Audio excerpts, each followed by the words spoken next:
All right, so how was the paper? Okay था, easy था, चलो good. Let's see अभी scores आएंगे, but that's okay.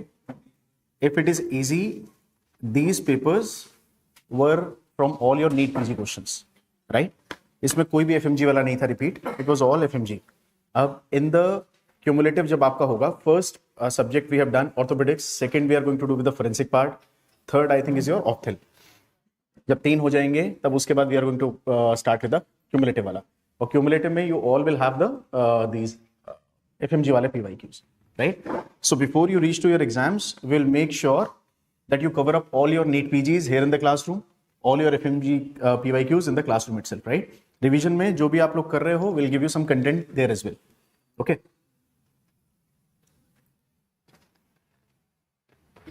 लिंक दे दो मेरे को, लिंक भेज दो.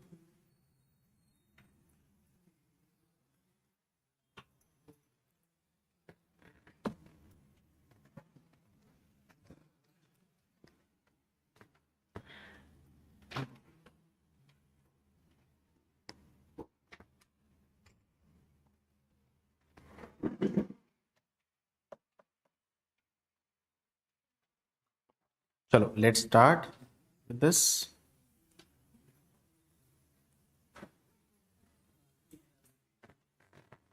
All right. Started. Yes, we have started. So अब start करते हैं. You tell me the answers. Orthopaedics, everyone has revised, right? So those who were already aware of orthopedics part, that is good. Those who have read it for first time, I came to know कि थोड़ा थोड़ा fast लगा था, right? कुछ किसी को कुछ बच्चों को fast लगा कि it was fast, but we have given enough 3 days. Right and जब आप रिवाइज करोगे ना, अभी तो we are going very slow. अभी once you start with your FM part, your ophthal part, उसके बाद तो it is going to pace up and we all have to go with the same pace. There is no scope of any break, any window, because exam date is already fixed. ठीक है, so we have to just cover up that pace. I am not saying कि आगे दौड़ते जाओ और पीछे छोड़ते जाओ. That is not going to give any fruit. Okay, but make sure whatever we are reading you are able to revise properly and then once you go home दिमाग में आना चाहिए कि what is written over there. Okay, that has to be very clear. All right, so let me just open up Telegram as well.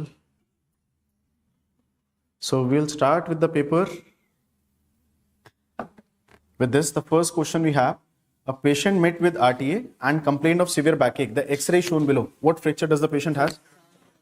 Chance fracture. Okay, tell me what all happens in chance. Compression. So I'm writing here just A, D. Okay, 2 options, A and D. No, क्या है YouTube? ठीक है.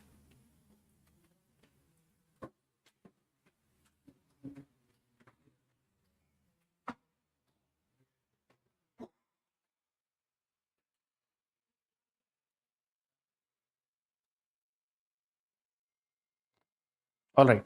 So what all happens in chance fracture? What is the mechanism? What all is it is? First compression or what do you call that? Compression or flexion? Flexion. And second step? Distraction. So chance is always a flexion distraction injury, right? Do remember this. I hope you all remember how it happens. The flexion distraction. First the person is thrown in front and then he's thrown back. So flexion and distraction. So when the distraction happens, it perforates the body of vertebra like this. So it happens like this, the flexion part, and then you have the distraction part which is going like this and perforating everything. Now tell me, will there be any neurological deficit in chance? In the chance fracture, will there be any neurological deficit? Possibility, yes or no? Yes or no? Yes, because you all know here under this, what do you have? The spinal cord, right? And what the patient will have? If there is a transection of the spinal cord, what does he have? Paraplegia. Perfect. So chance fractures, what is the other name? Seat belt injury. So it can produce paraplegia is the second point. Neurological deficit is a possibility and it is called as the seat belt injury. It is called as the seat belt injury. All right. Now, okay. This is fine from here. The chance fracture. Don't forget this. All the 3 points. The neurological deficit can be there, also known as the seat belt injury. That is correct. The number 1 is fine with everyone. Second, you have A 8-year-old boy complains of fever and pain in the lower limb, and there is localized rise. Let's catch one by one the important word. Any keyword in the first line? Fever. Okay, and only fever? Pain is also there. Any other thing? Any other thing which is relevant? Age. It is 8 years only, not an adult. Right? Do remember. Okay. And sorry. ये भी इन्होंने दिया है. यश, बच्चा छोटा हो गया. बच्चा 18 साल का था, 8 का ही हो गया. चलो, I'll make it 18 कर दो. And there is a localized rise of temperature. Localized rise of temperature. Tell me, this word and this word, they point towards what? Infection. Somewhere there's some infection probably. Okay. And tenderness in the region shown in the radiograph. Okay. ESR is raised. Again, what is that telling you?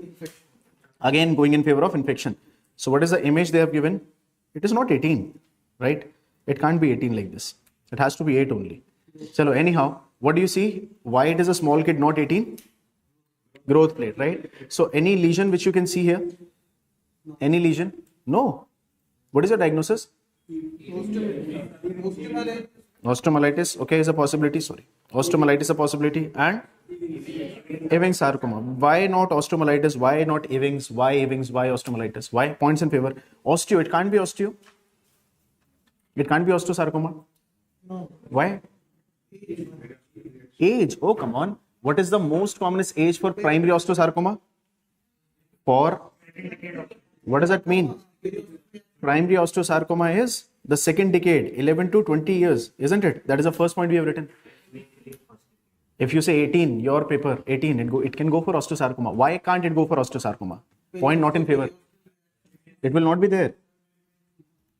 Malignancy, it is not malignant. No, he's saying one point that periosteal reaction will not be there in osteosarcoma. Is it so? Will be there. Will be there. Okay. So do you see any periosteal reaction in this? No. If you don't see any periosteal reaction, what is this? Yeah. Lamellar pattern, no? What do you call that? Onion peel. Where do you see that onion peel? But my question is still same. Why can't it be osteosarcoma? Come on. For any tumor, what is the first thing to be seen? Location. What is the location for OS? Metaphyseal. So why it is not OS? Because OS is seen at metaphysis. It is not a lesion seen at metaphysis, not in favor. Age, if you say 18, I'm okay. But metaphysis is not favoring it. It is in the diaphyseal area, right? Second, Ewing's. Why it should be Ewing's or why can't it be Ewing's? Common hota hai. So, okay. So that is in first decade. It is in diaphysis, right? So if you say 18 or 8, I am okay with both the ages, right? But see, first thing is not the age. First thing is always the location. And here in the tumor, this particular lesion is showing you something at the diaphyseal area, right? So diaphyseal lesion can't be osteosarcoma. It can be Ewing's sarcoma. Why it can't be GCT? Third one. No, don't say sobobble. I told you that day. Don't say sobobble. Epiphysis. GCT has to be at epiphysis. Why it can't be GCT is GCT occurs at epiphysis. And what should be the age for GCT? 20 to 40. Mature, immature? Mature, right? It has to be a mature person. Mature means mature skeleton is 20 years to 40 years. It has to be somewhere between 20 to 40 years, right? So it can't be GCT again. And why it can't be osteomyelitis? You have every picture of osteomyelitis. ESR raised, pain, tenderness, right? Everything is there. Why can't it be osteomyelitis? Any reason for that? Come on. First thing, basic thing. Exactly. What is the most commonest location for osteomyelitis? What is the most commonest location for osteomyelitis? Metaphysis. What is the most commonest location for septic arthritis? Oh, septic arthritis. Septic arthritis is of the bone or the joint? Which joint? Knee joint or hip joint, right? It has to be hip joint or knee joint, right? So it can't be osteomyelitis because metaphyseal area should be more commonly involved, right? So any of the malignancy can present with basically infection-like features because any malignancy, when it is in the malignant phase, can predispose to the infection part, right? So it has to be the most probable diagnosis we'll go for is Ewing's sarcoma. Okay. So in every question, again, very simple thing. Don't take questions as questions. take the questions as your patients. Okay, look at the patient when they are coming to in the OPD, when they are coming walking to you. If they are walking themselves, walking with a limp, not walking, on the wheelchair, on the stretcher trolley, why?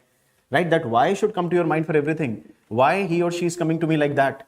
Right? That why gives you most of the things. Okay, so this is Ewing's. Now next one, child sustained an injury as shown in the radiograph. What is the classification used in this type of injury? Diagnosis. First tell me the diagnosis. It is diagnostic fracture, supracondylar humerus. What type? Is it extension type? Is it extension type? Yes. Yes. So it is extension type. Which is the most common type of the supracondylus? Extension type. Why do you call it extension type? Distal fragment is going posteriorly. Which side is this? A side is anterior or posterior? Anterior. Okay. And the other side has to be posterior. So this is the fragment which is going on the posterior side. So we call it no, Sayan, wrong. This is extension type. Okay. So more common type is always extension type, right? In the supracondylar, the classification which is used is Gartland. You all know that, right? Gartland 4 or 3. Is it? Okay. You want to know the type 2 or 3? Chalo, I'll tell you. First of all, tell me, what is this? Oh, Salter Harris is again repeated here. It is like this. Is my paper wrong or your paper wrong? Yes. ये वाला paper भेजो मेरे को. They have some paper, other paper. Options change है उसमें.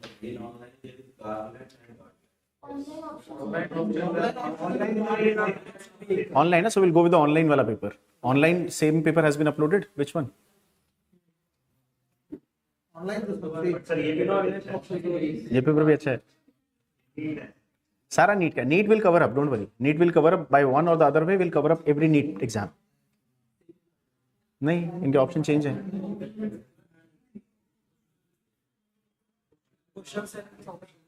Questions ना.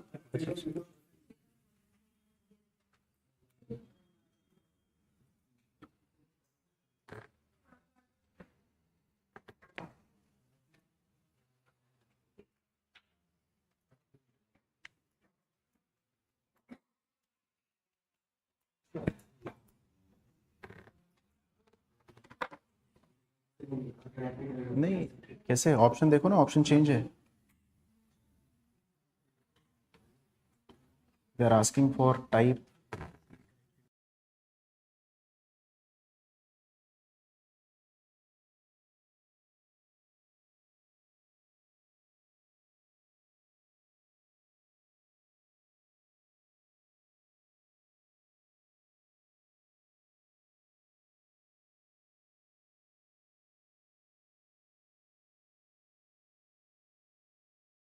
Not asked in the exam, but if you want to know, I'll write it here, right?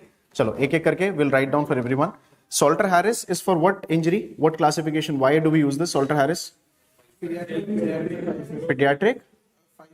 Physis injury. Okay. Physis fractures is Salter Harris. Why do we use Gardens? Come on. Fracture neck of femur. No, Gardens. Likho isko. Add up this paper in your file. It is for names you should know. Right? Write down the names. So Gardens, fracture neck of the femur. Physis fracture, fracture neck of the, and paste this paper in your workbook only. Staple kar dena isko. Right? Paste this paper in your workbook itself. Okay? Gardens is for fracture neck femur. Third, we have Gartland. It is for fracture supracondylar humerus. And Salter is again repeated. Anyhow, Salter Harris classification, this supracondylar classification, basically Gartland divides it into 4 types. Type 1 is a undisplaced fracture. Okay, type 1 will be a undisplaced fracture. So what is the plan for any undisplaced fracture? What you will do?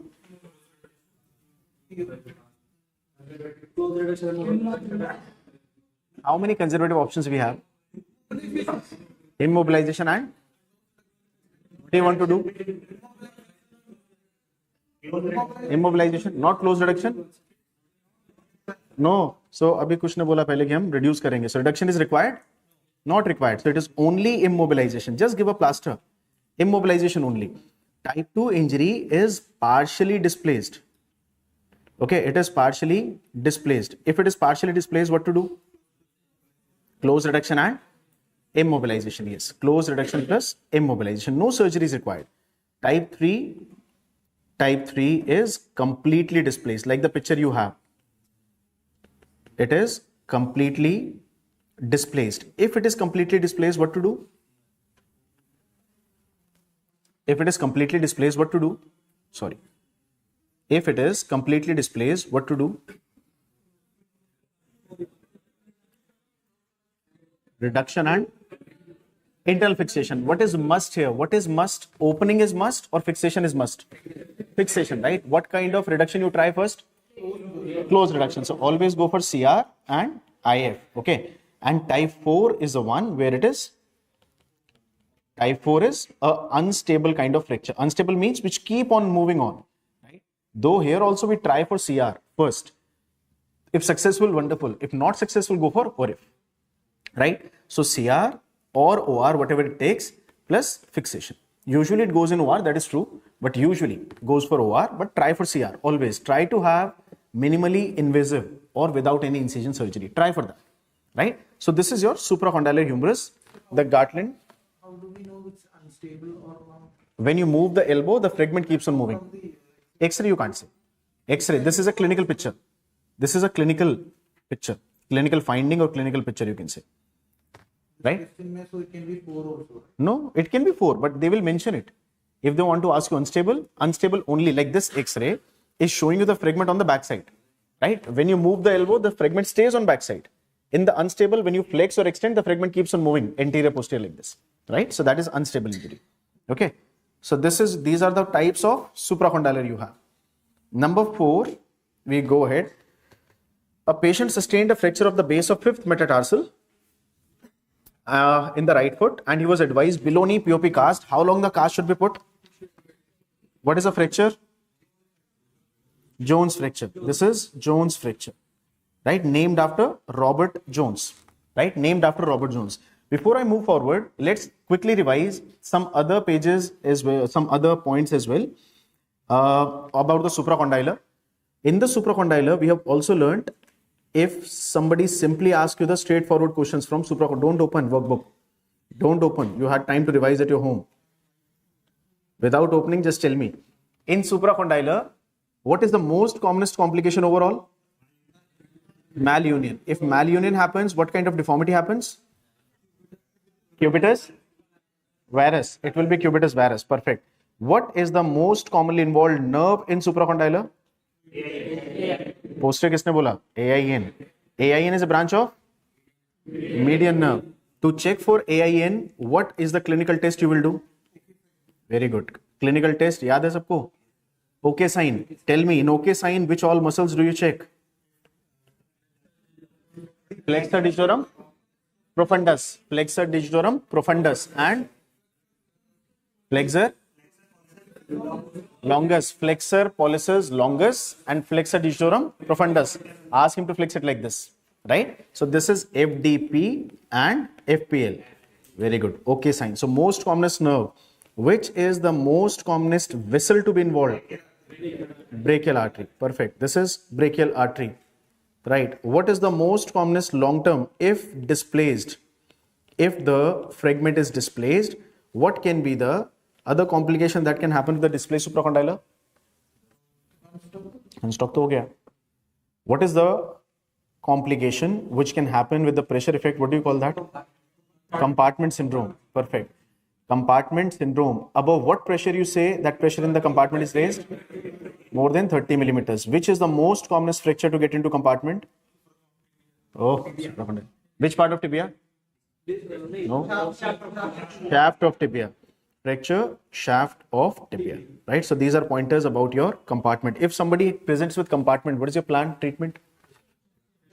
Which fascia? Superficial as well as deep. So superficial plus deep.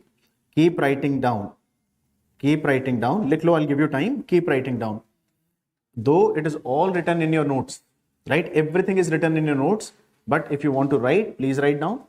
This is how the test and discussion has to go. Test and discussion will not go topic by topic. Test and discussion will go merging up all the topics together, right? So in your exams, if you are focused upon supracondylars, you should know that supracondylar can land up into compartment. If you go towards compartment, the questionnaire changes. From supracondylar, you have shifted to tibia. Now from tibia, they can go to femur. From femur, they can go to fat embolism. They can go to stabilization. They can go to splint, anywhere, right? So that's the way the mind has to quickly, change the topic one to another. Okay. So if you wish to write, annotated PDF will not be available. साथ साथ लिखो और साथ साथ खत्म करो. No backlogs. Okay, just keep on writing whatever you wish to. जरूरी नहीं है लिखना. You already have in your notes, right? But this is how the TND has to go. Okay.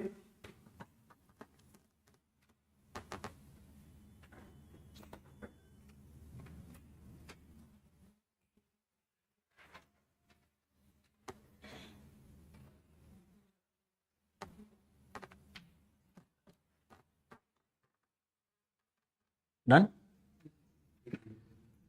लिखो.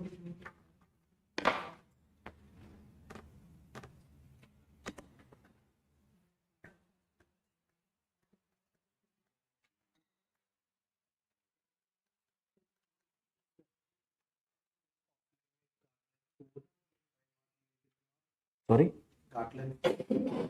No.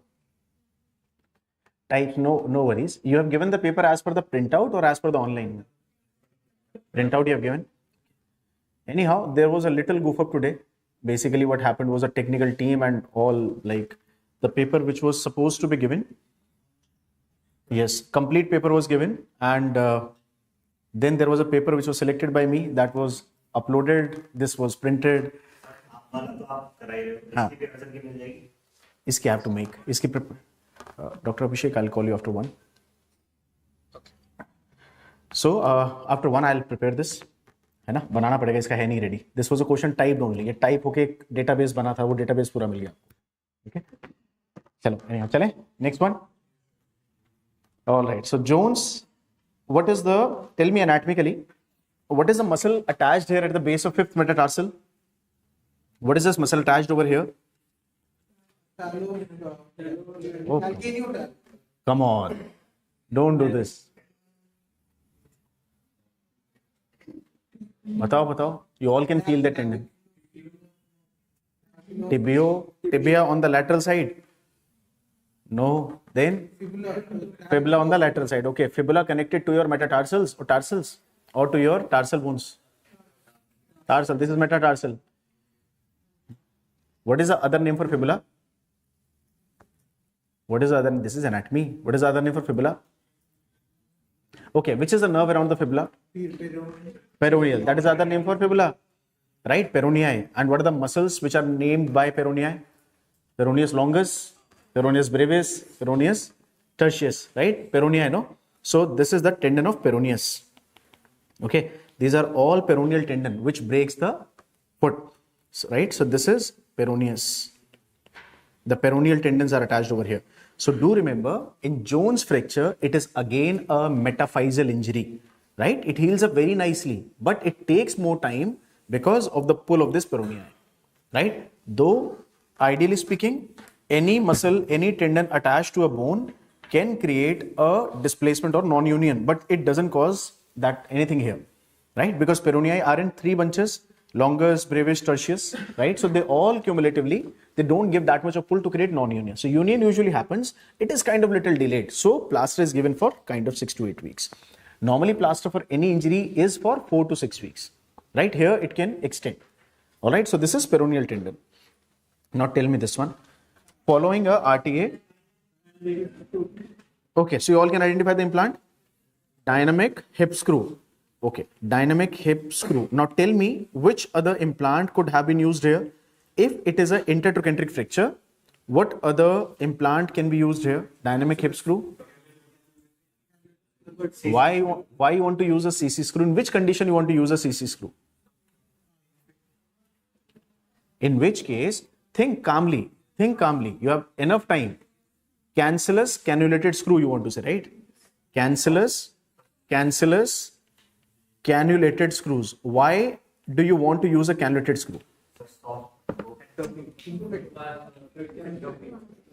No. Why you want to use a cannulated screw? You want to open the side or you don't want to open the side? Don't want to. That is why you're using a cannulated one.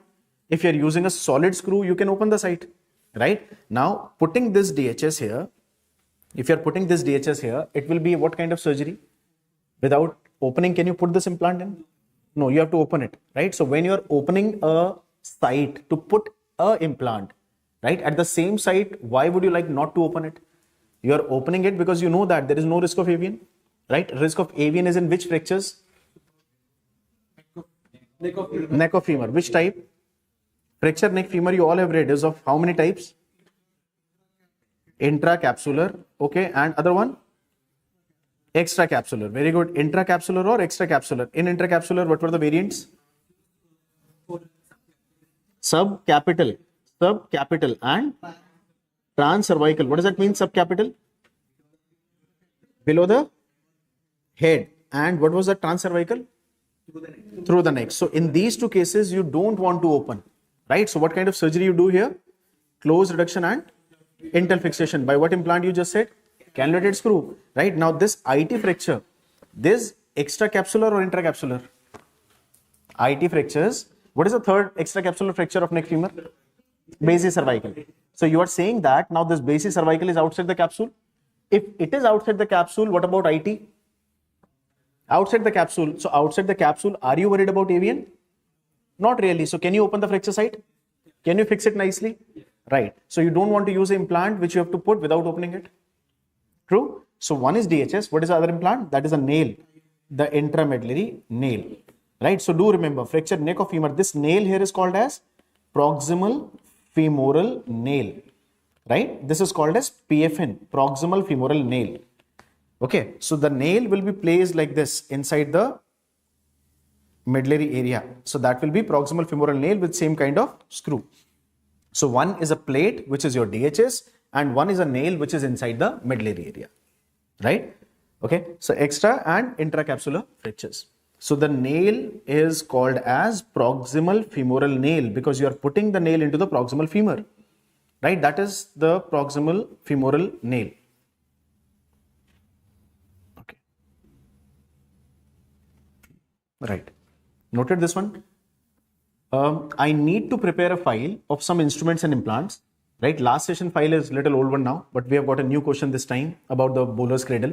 So I'll just add up that and I'll share it with you, right? So we'll do some session on that also, not to worry. This one, what is this? Okay, DHS is the option we have. DHS dynamic hip screw is the option over here. Number 6, oh, this one is good one. Young women following an intense workout involving heavy weight lifting presents with low backache radiating to her right hip and extending down to her right ankle. MRI shows the following finding based on the location and radiation of her pain. Which of the following nerve root is most likely involved? L5. Okay. Why is it so? Which vertebral levels are involved? Which level is this? L4. Very good. And this one is L5. Sacrum. Right. So L4 and L5. Which root should be involved? Most commonly between L4 and L5?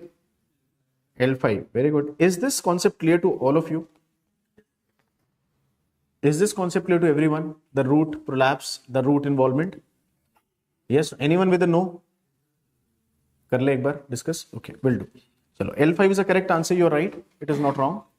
L5 is a correct answer. You are not wrong. Oh. Okay. So in the disc prolapse,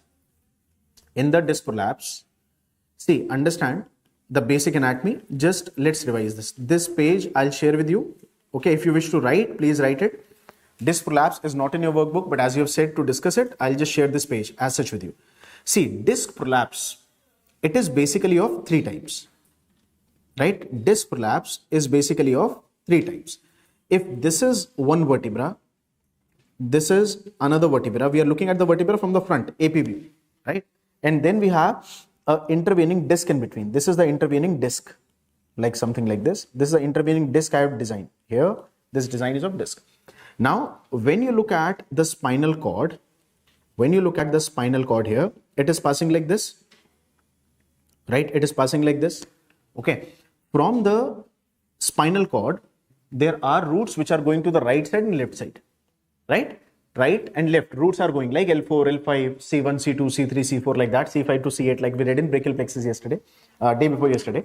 So when you look at the nerves in the blue now, there is one central structure. This cord is basically the central structure we have. From the central structure, there are going to be two kind of nerve roots, right? There will be two kind of nerve roots which come out of the spinal cord or the central structure, right? One nerve, it goes out to supply the desired area. This outgoing nerve is called as exiting root, right? This outgoing nerve is called as a exiting root because it is exiting the spinal cord, right? Spinal canal, it is exiting that area.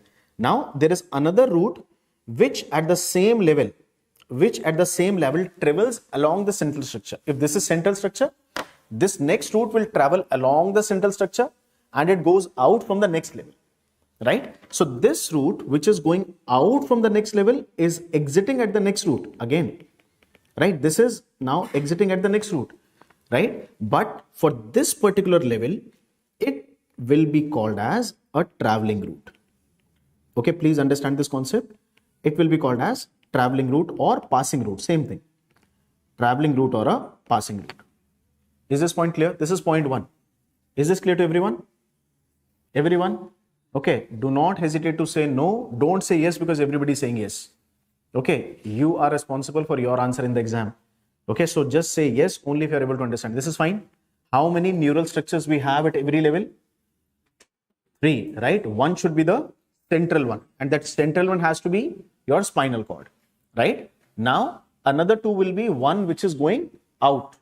Going out is called as exiting root, right? And one which is traveling with the central structure is called as traveling root. Okay. Now, let's suppose this is L4 vertebra and this is L5 vertebra. We take an example of L4, L5, right? Now, understand below L4 body, which root will be exiting out? Below L4, who should be going out? L5? 3. Below? Yeah, below L4 body, below body of L4, which root should go out? L4? Yes, everyone? Sure, not sure? Nimble is confused. Sure, not sure? Pakka? Below C7, who will exit? Below C7 exiting. I'll tell you. Don't worry. And again, I'm saying in these classes, whosoever is the faculty, do not hesitate to say no. Nahi aaya samajh mein, sir. That's okay. Right? Don't just say yes because everyone is saying yes. Right? See, understand. How is the spinal column placed? This is C1 vertebra.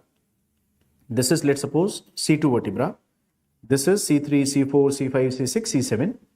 C7, T1, D1, whatever you call it, and T12 and L4 and L5. This is how the spinal segments are. This is sacrum, right? This is all sacrum. Now see, how many cervical vertebrae we have? 7. But how many cervical roots we have? Exactly, right? They are 8. Now you know that the central structure is passing from here. This is the spinal cord, right? And if the cervical vertebrae are 7 and cervical roots are 8, this means we need a additional exiting area, right? So above C1, who will be exiting? Above C1 vertebral body, who will exit? C1. So C1 will exit from here. Above C2, who will exit? Above C7, who will exit? C? 6, 7. 7, no. See, in cervical vertebrae, the vertebrae are 7, but roots are 8, right? To accommodate the 8th root, the C1 exit above the body of C1, C2 exit above body of C2, C3 exit above body of C3. Similarly, C7 exit above the body of C7. Now, from where the C8 will exit? Between C7 and? Exactly. Now, accommodate it. Now, this is the reason that why below thoracic area, now the roots will exit a level below vertebral body. This is the reason why the roots in the thoracic lumbar sacral area they go out below the vertebral body because we have 8 roots in cervical area. Below T1, who will exit now? T1. Below T12, who will exit now? Below L4, who will exit now? Exactly. And below L5, who will exit now? Right. This is clear? Okay, so below L4 body, who is exiting out? L. Should I write here L4 now? Yes. So this is exiting route, which is L4. This is exiting route, which is L4. Okay. So this is L4 now, which is exiting out. Exiting means it goes to some area wherever it is supposed to go and supply that region. Right. Now, who is the one which is traveling along the central structure and going out at next level? Who should be taking origin from this L4 area? Who is going out at next level? L5. Shall I write L5 here? So my question to you is, between L4 body and L5 body, between L4 body and L5 body, who is exiting? Who is traveling? L5. Are we clear here? Between L5 body and S1, between L5 and S1, who is exiting? L5. Who will be traveling? Perfect. This is fine with everyone? Okay. Now, see, we said disc prolapse is of 3 types. Right? Disc prolapse is of 3 types. Disc prolapse, it can be central. If it is central, what does it mean? The disc goes centrally behind. So what is there in the center? Spinal cord. So it will compress what? Spinal cord, right? And if the spinal cord, at what level the spinal cord ends? At what level the spinal cord ends in adults? Lower border of S1. L1. Lower border of L1, the spinal cord ends. Then it continues as what? Cauda equina. What is cauda? What is cauda equine? Equine is what? Horse, like the tail of the horse, right? So a spinal cord which is coming suddenly like this, it divides into multiple like these fibers, right? That is what you call as end of that is called as phylum terminale. So wherever the spinal cord bulges out like this, right? The spinal cord is coming straight and suddenly there is a bulge in the spinal cord is cauda. And after this cauda, it divides into multiple fibers, right? That is phylum terminale, okay? Now, if central one is compressed, it can either cause compression of the spinal cord or cauda equina, right? It can cause compression of the spinal cord or cauda equina. This is the least commonest type. This is least commonest type of disc prolapse, okay? This is the least commonest type of disc prolapse. Least commonest. It will not be seen so easily, right? Second one is called as paracentral disc prolapse. Paracentral. What does that mean? Paracentral? Next to the center, right? If the disc is compressing something next to the center, what kind of route it should compress? The exiting or traveling? Traveling. We agree on that, everyone? If the disc prolapse is not in the central area, it is next to the central area, what kind of route it is going to compress? Traveling. We all agree? Everyone? So, paracentral compresses the traveling route. Paracentral compresses the traveling route. This is the most commonest type, right? This is the most commonest type. And the third one is called as lateral disc prolapse. Now, lateral is going to compress what?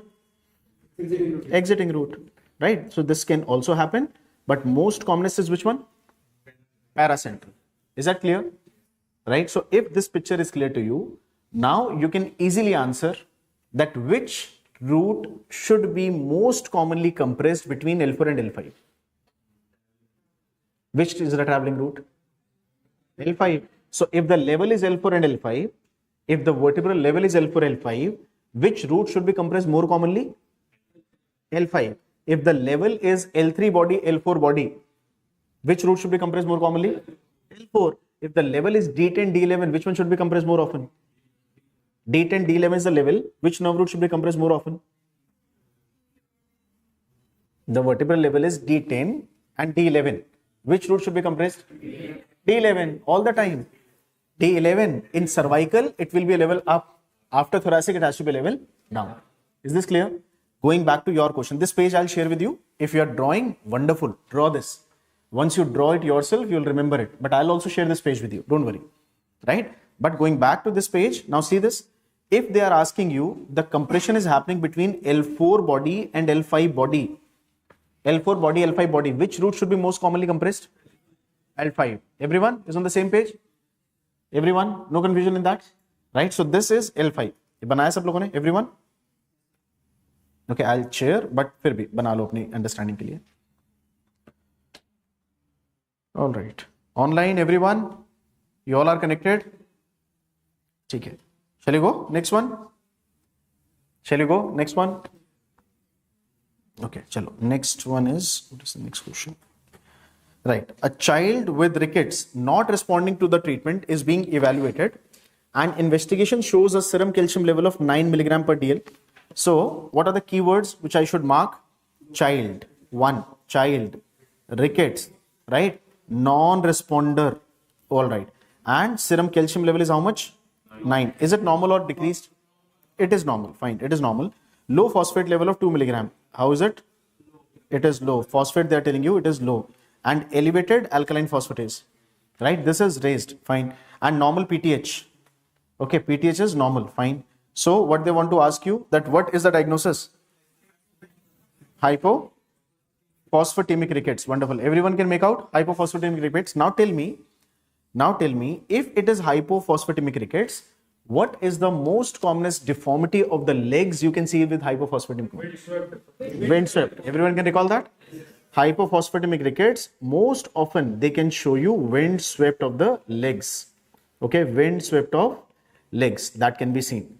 Okay, so wind swept of legs can be seen. It can be valgus, it can be varus, or it can be sometime wind swept.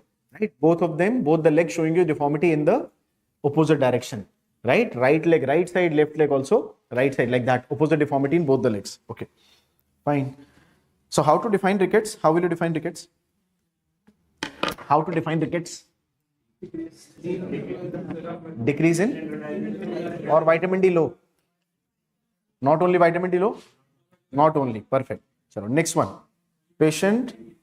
Sorry. नहीं है इसमें? 10th. Okay. Check the 10th one. नहीं है? Okay. नहीं है इसमें? है?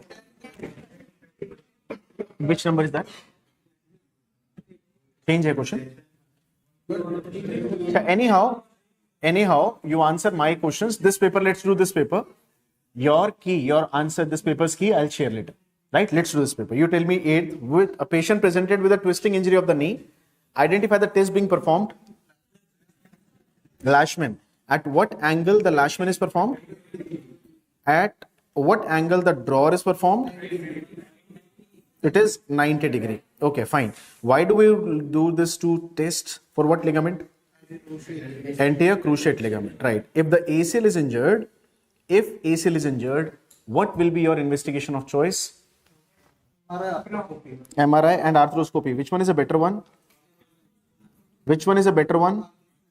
Arthroscopy, not MRI. Why? Diagnostic and therapeutic. And what is the plan? What is the treatment if ACL is ruptured?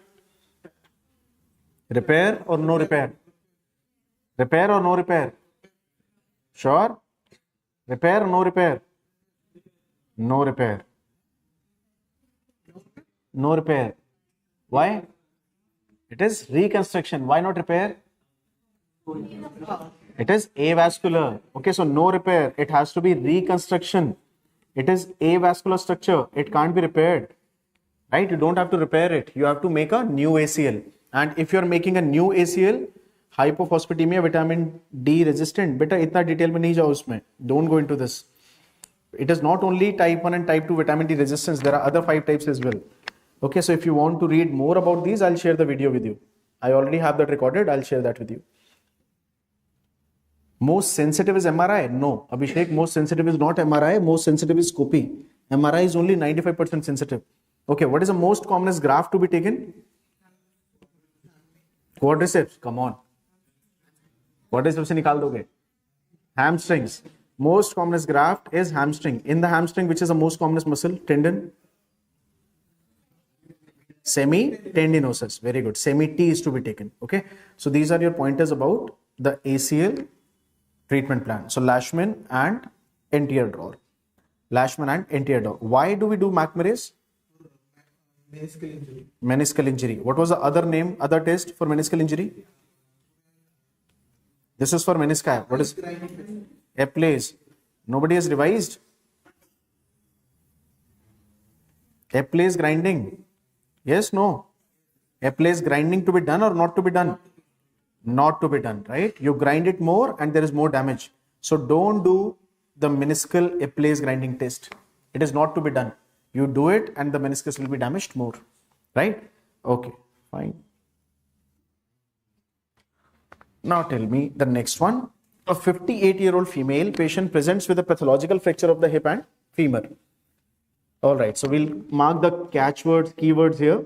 58, female, right? Present with a pathological fracture of the hip and the femur, okay?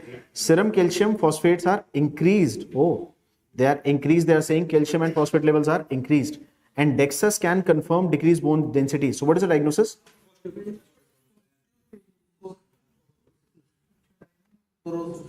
Osteoporosis confirmed. It is osteoporosis. But what is not matching with the language of question is calcium and phosphate levels are raised. What happens in porosis to these levels? Oh, come on. In osteoporosis, it is normal, not decrease or increase, right? But it is increased here in this case, right? Anyhow, which of the following parameters will increase in this condition? Which trap should it increase? Why? Where is this mentioned that class stick is raised? Marker for class, you are saying, na? You are saying it is a marker for class, right? So why it should be raised? Is there any mention in the question that class is raised? Calcium is raised. Calcium is raised, no? Bone density is decreased, so? Oh, come on, open up osteoporosis again. More serum calcium means? Agreed. More serum calcium means more resorption. More resorption means what? More clastic. And more clastic activity means what? More blastic, right? And that is how it has to be balanced. Okay, so when you say tartrate resistant has to be raised, any other thing you want to be raised? Alkaline phosphatase, will that be raised or not raised? Yes, no, regulation of cells?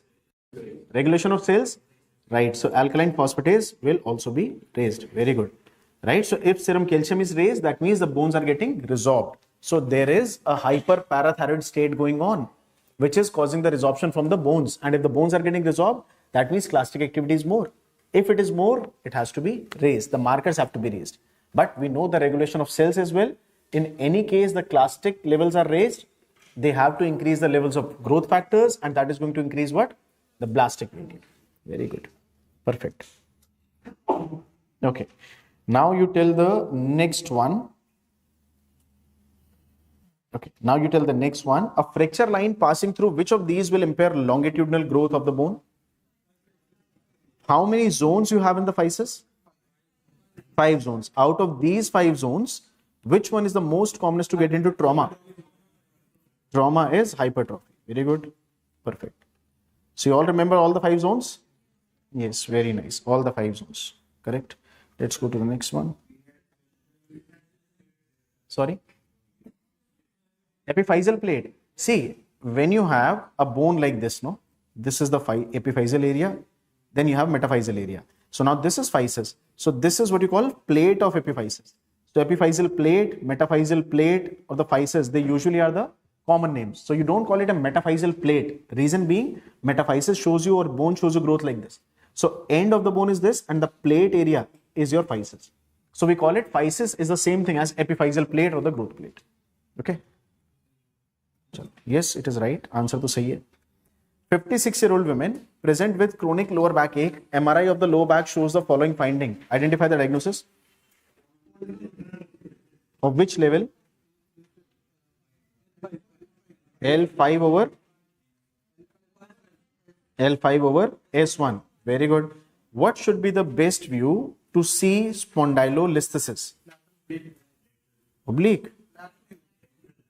Best view for listhesis is always lateral, the one which you already have in the X-ray, right? It is a lateral view. And when you talk about the same, almost similar condition which can produce, don't worry, that's okay. That's okay.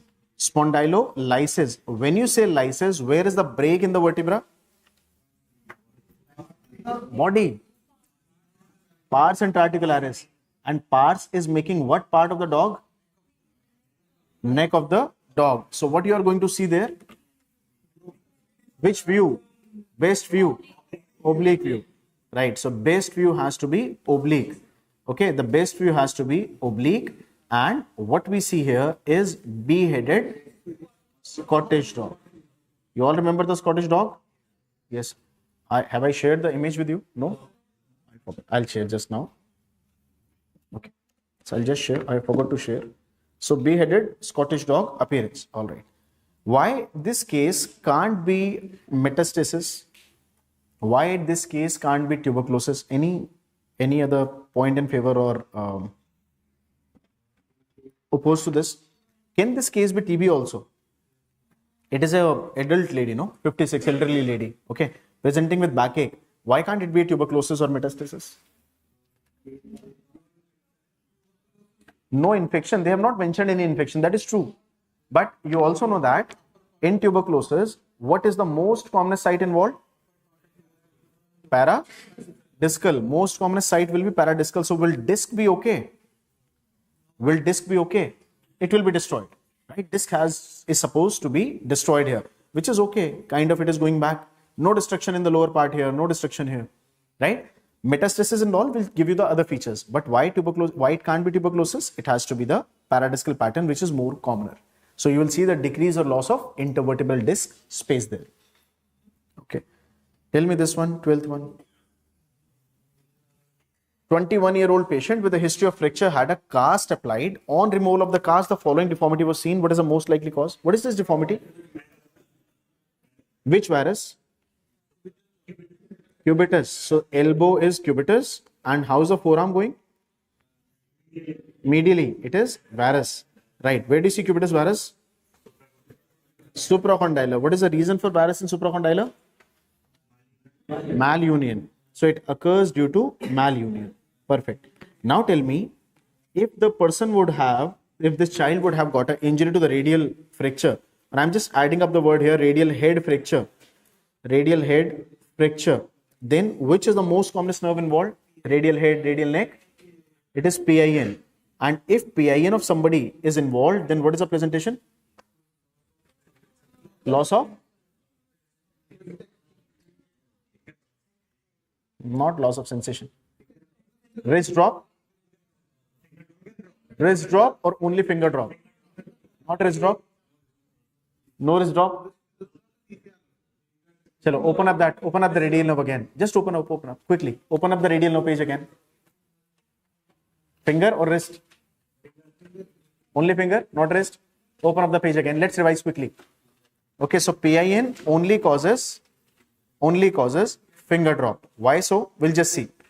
So you all can see the course of radial nerve. Radial nerve is a continuation of posterior cord of brachial plexus, right? From the chest to the axilla, right? From the axilla to the medial part of humerus. From medial part, it goes to spiral groove. And from the spiral groove, it comes to lateral side.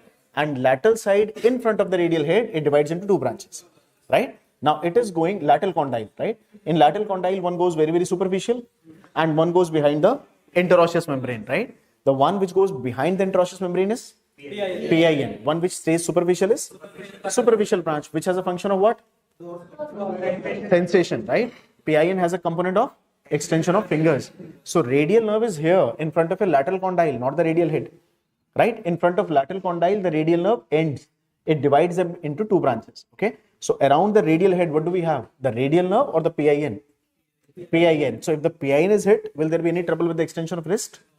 No. Extension of wrist is okay, right? So there is only one problem, that is finger drop. Okay. Is this okay with everyone? Finger drop part. So it is only finger drop. Mid-shaft fracture of the humerus. Which is the commonest nerve involved here? Radial nerve. Now, if radial nerve is involved, what all can be the trouble? Wrist drop and finger drop. What about sensation? Lost. All three gone? All three gone? All right. Lateral condyle fracture, which nerve? Ulnar? Immediate or late? Tardy ulnar nerve palsy. Very good. It is tardy ulnar nerve palsy. Right. So that will be tardy ulnar nerve palsy. Wonderful. Wonderful. That is good. Okay. So tardy ulnar nerve palsy. Very nice. So nerve you should know, you should remember. Okay. Now this one, 13th one we have. A 10-year-old child fell down from the stairs. Right. An X-ray was done. Identify the structure injured as marked in the X-ray. What is the structure marked? Tibial tuberosity. This you can mark, right? Nothing very difficult here. Everybody can mark the landmarks of the bones. No challenges. Everyone. Great. Why? That? GERD is tubercle. Why it will look like same? See, first of all, understand this is when you look at the landmarks. First, keep the simple things simple. This is the upper part of tibia, you all can make out. And this is the slope of the tibia. When you have the slope of tibia, this all is going to mark the tibial tuberosity, all of it, right? Now, when you have a piece of bone detached from it, this is a piece of bone which is seen little away from the parent bone. Why? Because you have a attachment of the which tendon? Patellar tendon. And patellar tendon is a part of your quadriceps which is keeping your bone patella inside it, right? So don't get confused with the GERDs. If they have to ask you GERDs, they have to ask you some other specific question, which is a part of arthroscopy trouble. They don't ask you GERDs. Reason being, GERDs tubercle create us trouble when we put the arthroscope portal, right? It obstruct our vision sometime. But tibial tuberosity is the one. This is simple. Keep it simple. Second, why I am saying why we have to be focused on tibial tuberosity? There are two important conditions. You'll read in your radio part. You all have heard about osteochondritis. Ek osteochondritis we have read around head of femur. Which was that? Osteochondritis we have read, no? What is the meaning of this osteochondritis? Bone plus cartilage is inflammation, right? When this osteochondritis was at the head of femur, when it was at head of the femur, what was the name? What was the disease? What was the name? Osteochondritis at head of the femur. Come on, come on, come on. Encounter tumor जोड़ दिया. Osteochondritis of the head of the femur. Come on. Abhinandan. Osteochondritis head of femur. Come on, come on. Shashank chocolate देना जो बताएगा उसको. कौन बताएगा? जल्दी बताओ. दौड़ाओ. Axons को एक्टिवेट करो. Get the myelination of axons at the rate of 1 millimeter per day. But अभी now 1 millimeter per second. चलो जल्दी.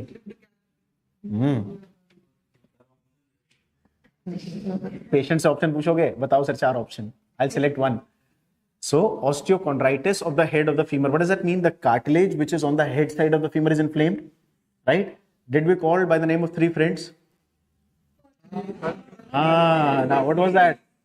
Perthes, right? So that was head of the femur, Perthes disease. Okay, so that is Perthes disease. See, osteochondritis will be more common in chocolate Mary. Okay, so osteochondritis can happen to all the kids. They have lot of cartilage all around, right? And this cartilage all around, basically, this cartilage can be there at every position. Now, when it is at tibial tuberosity, there is a name given to it. This is again osteochondral site, right? This is called Osgood-Schlatter disease. If you have heard of this, wonderful. If not, you can write it down. Osgood-Schlatter disease. These are nothing else. This is similar to your Perthes. Osgood-Schlatter disease. Same thing, osteochondritis. When it was happening at head of femur, it was Perthes. When it is happening at tibial tuberosity, it is just Osgood-Schlatter.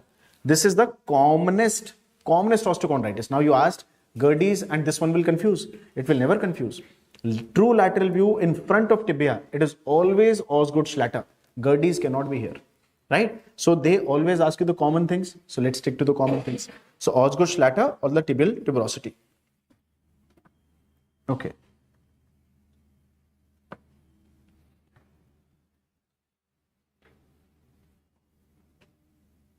All right. All right. Shall we go? Next one? Shall we go to the next one? Okay. Done? Mark? Right. So, given image in an X-ray of a 22-year-old female, what is the probable diagnosis? Why? Giant cell tumor is the option there. Okay, we have option C as giant cell tumor. Why it is giant cell tumor? Metaphyseal. Oh, come on. -1. Epiphyseal. Don't be in a very apprehensive state to answer. Don't mark anything wrong. I'm telling you. This is epiphysis extending towards metaphysis. Right. Second reason why it is GCT. Soap bubble. Okay. Had there been no soap bubble then? Age. Who do you think is mature or immature? Mature. Right. So mature skeleton.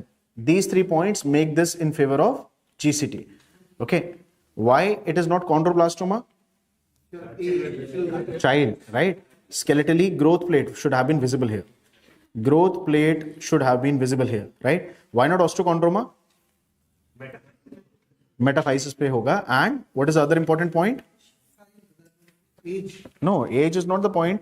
Age, you are right. You are not wrong. But I'm saying how to differentiate osteochondroma from the other things? Outside the bone. Very good. So metaphysis will be, this will be outside, a growth on surface of bone, right? This will be a growth on the surface of bone. Perfect. This has to be the growth on surface of bone.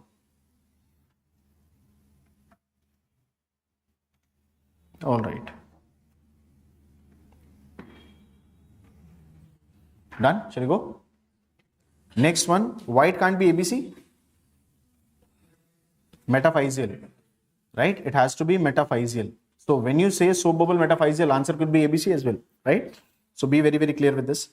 A child is brought to the orthopedic OPD with a deformity in the lower limb and hyperpigmented skin lesion. Fine. The X-ray of her right thigh is shown below. What is the most likely diagnosis?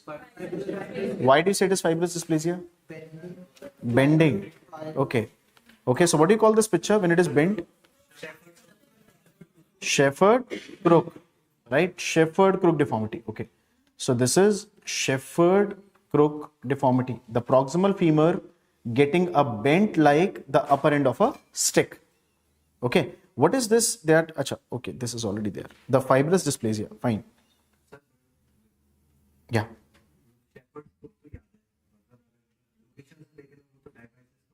No, socho aapne, what was the special point about fibrous dysplasia? What all you have written? How many types of fibrous dysplasia we learned? Two. What were those? Monostotic and polyostotic, right? What is the meaning of monostotic? Single lesion somewhere. Polyostotic means multiple lesion. Now what is happening? Look at this X-ray very carefully. Look at this and this and this and this. Is this okay? Is this area okay in the round? Marrow, can you see the marrow there? No, right? So marrow is only visible till here. That means this much part of the bone is involved. Epi, meta, dia, all three are involved, right? So this is complete involvement of the bone as such. There is no area which is spared. That is why we are calling it polyostotic. Okay. Then what was next one? Patient at the orthopedic OPD complains of troubled sleep at night due to numbness and tingling sensation involving his lateral 3 digit. Which among the following option is correctly describing the condition? Okay, carpal tunnel and right, option D we have carpal tunnel and Durkin test. Which is the most sensitive test for carpal tunnel? Which is the most sensitive test? Durkin test. What are the other tests to be done? This one. What was that? Phalanx. Any other? Phalanx and Tenels. Phalanx and Tenels. Third one? Tourniquet. Right? How to do phalanx? How will be the picture? How will be the image for phalanx? Reverse prayer sign. Right? Reverse prayer sign. Okay? That is phalanx. So most sensitive is Durkin's only. Reverse phalanx for what you will do? When you do reverse phalanx, what you are trying to do? You will keep the hand like this, right? Prayer position. Okay. So when you keep it like this, what you are doing to the course of the nerve, you are stretching it. So when it is inflamed, it is going to be again painful, right? So that will be the reverse prayer or reverse phalanx. The prayer or the reverse phalanx. Okay. This one. This was something new for the NEET exam as well. A patient presented with like age, if they are trying to mention or whatever, with the chronic knee pain but has no history of trauma, and identify the condition shown in the radiograph below and the appropriate management. Avulsion fracture. Which one? Option D. Bipartite is option B. So you're telling me option B and option D. No? Okay, you're saying patellar avulsion. A. Okay. C. Anyone with a C? No? C, nobody? Okay, C is not there. Okay, fine. Why do you think it is patellar avulsion fracture? Okay, two parts of patella. Any other point in favor? Any other point in favor? Which is telling you it is patellar avulsion fracture? Only one, two parts of patella. See, you can be right. Absolutely, you can be right. But please understand the basic anatomy. Keep that picture in your mind. Patella is somewhat like this. Right? These are two poles of patella. I'm just saying they are fractured, let's suppose. And then they are into the tendon of quadriceps, like this. If avulsion has to happen, will it happen only of one pole like this? Ideally, it has to be like this. Half part goes here, half part goes here. Ideally, I'm saying, right? It may be without that also. But the most important point in the question is there is no history of trauma, right? So that excludes the option A. Option B, you are saying bipartite fracture of patella and X-ray of the other knee. Bipartite fracture. If they say fracture, again, this word is wrong. It is not a fracture because again, we don't have any history of trauma, right? Third, D, you said avulsion fracture. Again, avulsion fracture. When there is no history of trauma, there has to be no fracture at all. Okay. Whenever a patient comes to you with some developmental or congenital anomaly, the first thing and the best thing to be done to confirm it is to compare it with the other side, right? So this is what you call a bipartite patella. What does that mean? Normally in the knee, when the development is going on, okay, the patella develop as a single piece of bone, always in a fetus. Sometimes there can be two poles of patella. Sometimes there can be three poles of patella. So we call them bipartite patella or tripartite patella, right? Now this, if you look at the knee, this is the AP view, let's say. Which is the other view? The other one is? What do you call this view? Any idea? This is called as? No, this is not lateral. How can this be lateral? Think over it. This is one. This is skyline, right? This is skyline view. What is the meaning of skyline view? The patient is going to lie supine on the X-ray table, and then we ask him to flex his knee, right? The patient is going to flex his knee like this. You keep the beam from here and the plate is here in front of you like this. So you are taking the under surface of patella, right? That is how the view is being taken. So when you appreciate here, this is lower end of the femur and this is under surface of patella, right? See, articulating margin is absolutely okay. So if this troubles you, if this fragment troubles you somehow, what can be the best thing which can be done? What is the best thing? If this fragment, right, is troubling you or troubling some patient somehow and you make a diagnosis of bipartite patella, what is to be done? Is the articular margin defective? No. Will there be any trouble in flexion extension? No. So what is to be done if this troubles you? It is troubling you. What to do? Remove it. Simple, right? So simply excise it.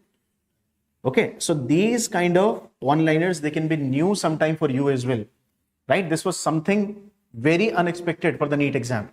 Okay. So every session of NEET or INA set, you know, they are in a habit of putting something unusual. These are unusual patients. So patella, instead of developing as a single bone, it has developed as two pieces of the bones. Okay. This is called bipartite patella. Okay. So no TBW, no surgery, nothing, right? Leave it as such. If it is not troubling, leave it as such. Don't do anything. Anything with which a child is born will always be painless. Anything with which a child is born is always painless.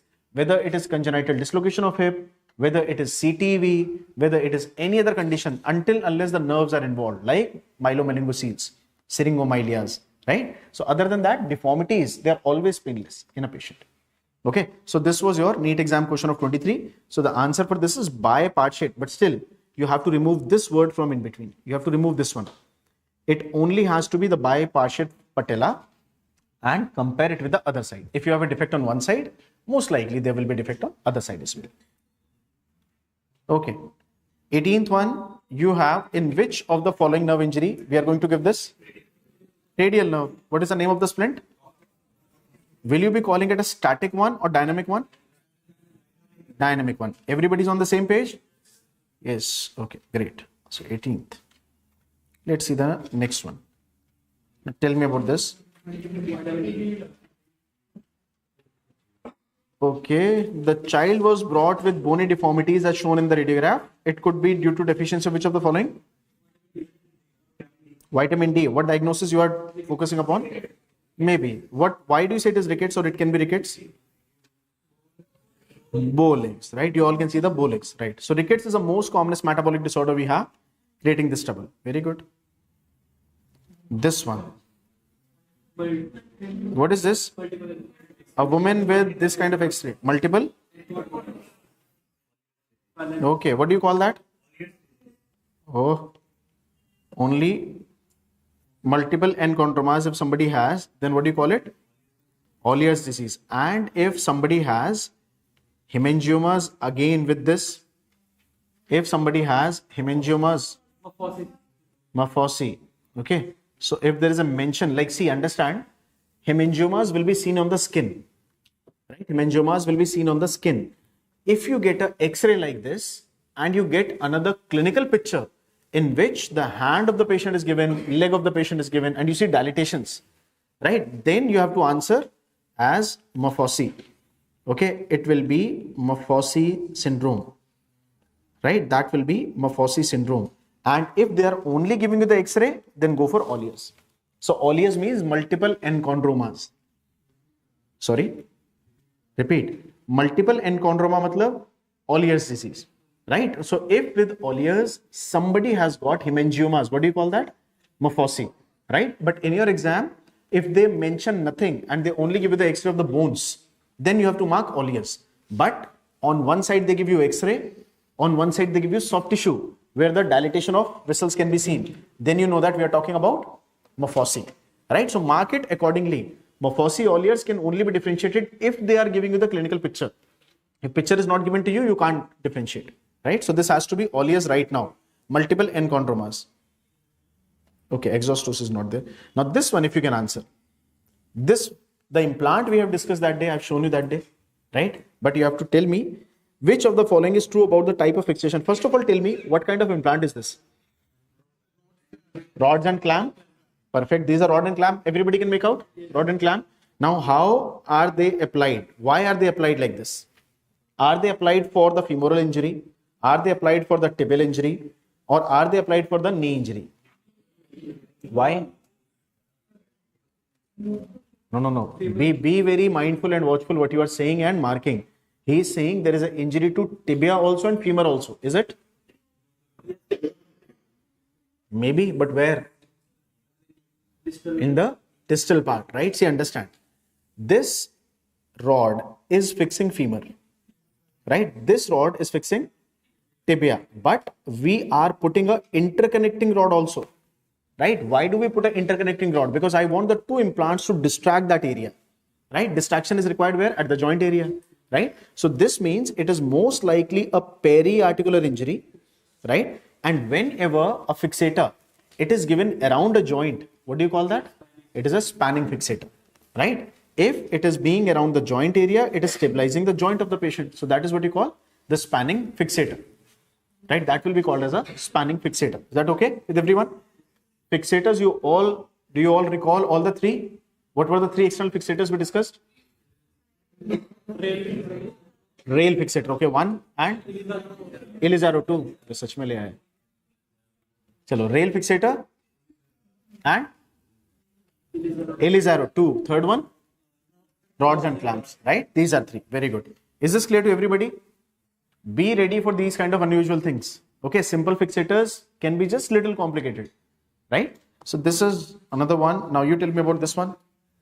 A male patient with a bone fracture, RTA, after 2 days, dyspnea, petechiae, and fall in the oxygen saturation. What is the likely diagnosis? What is the criteria to be used? Gertz criteria. How much time does it take for the fat to come into circulation? 24 to 72 hours, right? Gertz criteria has got how many major parameters? 4. What are those? Pressure of oxygen falling down. Below how much? 60. 1. Second? Petechial hemorrhagic. In what kind of distribution we say? Waist distribution. In front of chest, upper chest, axilla and back. right? Like this, waist distribution. And 2, third, CNS involvement. 4th, respiratory involvement. Either of the 4. So fat embolism syndrome. Very good. After which fractures do you suspect them more often? After shaft, femur or tibia. Shaft of femur and tibia. So shaft of femur, shaft of tibia. These are 2 most common injuries after which we can see them. All right. So this is your fat embolism syndrome. Next one, intrauterine scan at the 13th week of pregnancy showed a fetus with multiple long bone fracture. What is commonly associated with this finding? Okay. Sure. Why? Yes. In yeah, it is genetic. Very good. With multiple long bone fractures. So if there are multiple long bone fractures, one of the DD we said is OI. What can be the other DD here? Somebody has come to you with multiple long fractures. Battered baby syndrome. Don't forget this, please. If somebody, though we know that battered baby will not be genetic or something like that, but if a patient comes to you with multiple fractures in your exam, in your OPD, the other differential can be battered baby syndrome, right? That has to be battered baby syndrome. Please don't forget that. These are 2 conditions where the child will come to you with multiple fractures. Okay. In OI, most commonest presentation you said is like fractures, multiple fractures. Okay. Tell me the most important thing, that is about the healing of the bone. How is the healing? Sure. Normal healing, everyone? Okay. So healing has to be normal. Okay. So please do remember that the healing has to be normal. So normal healing of the fractures. It is the normal healing of the fractures. Okay. Don't forget this. Very nice. Okay. Tell me about this. Number 24 we have. What is the most common complication of this condition if left untreated? What is the diagnosis? What is the diagnosis? Ulnar fracture. Okay. Or? Lateral condyle fracture or ulnar fracture or radius fracture? Lateral epicondyle. Displace, undisplace? Vaibhav. Displace, undisplace? Displace. So displaced fracture of lateral condyle of humerus. Can you all make out? This is ulna, this is radius, and this development here is of the head of radius, right? This is of head of radius.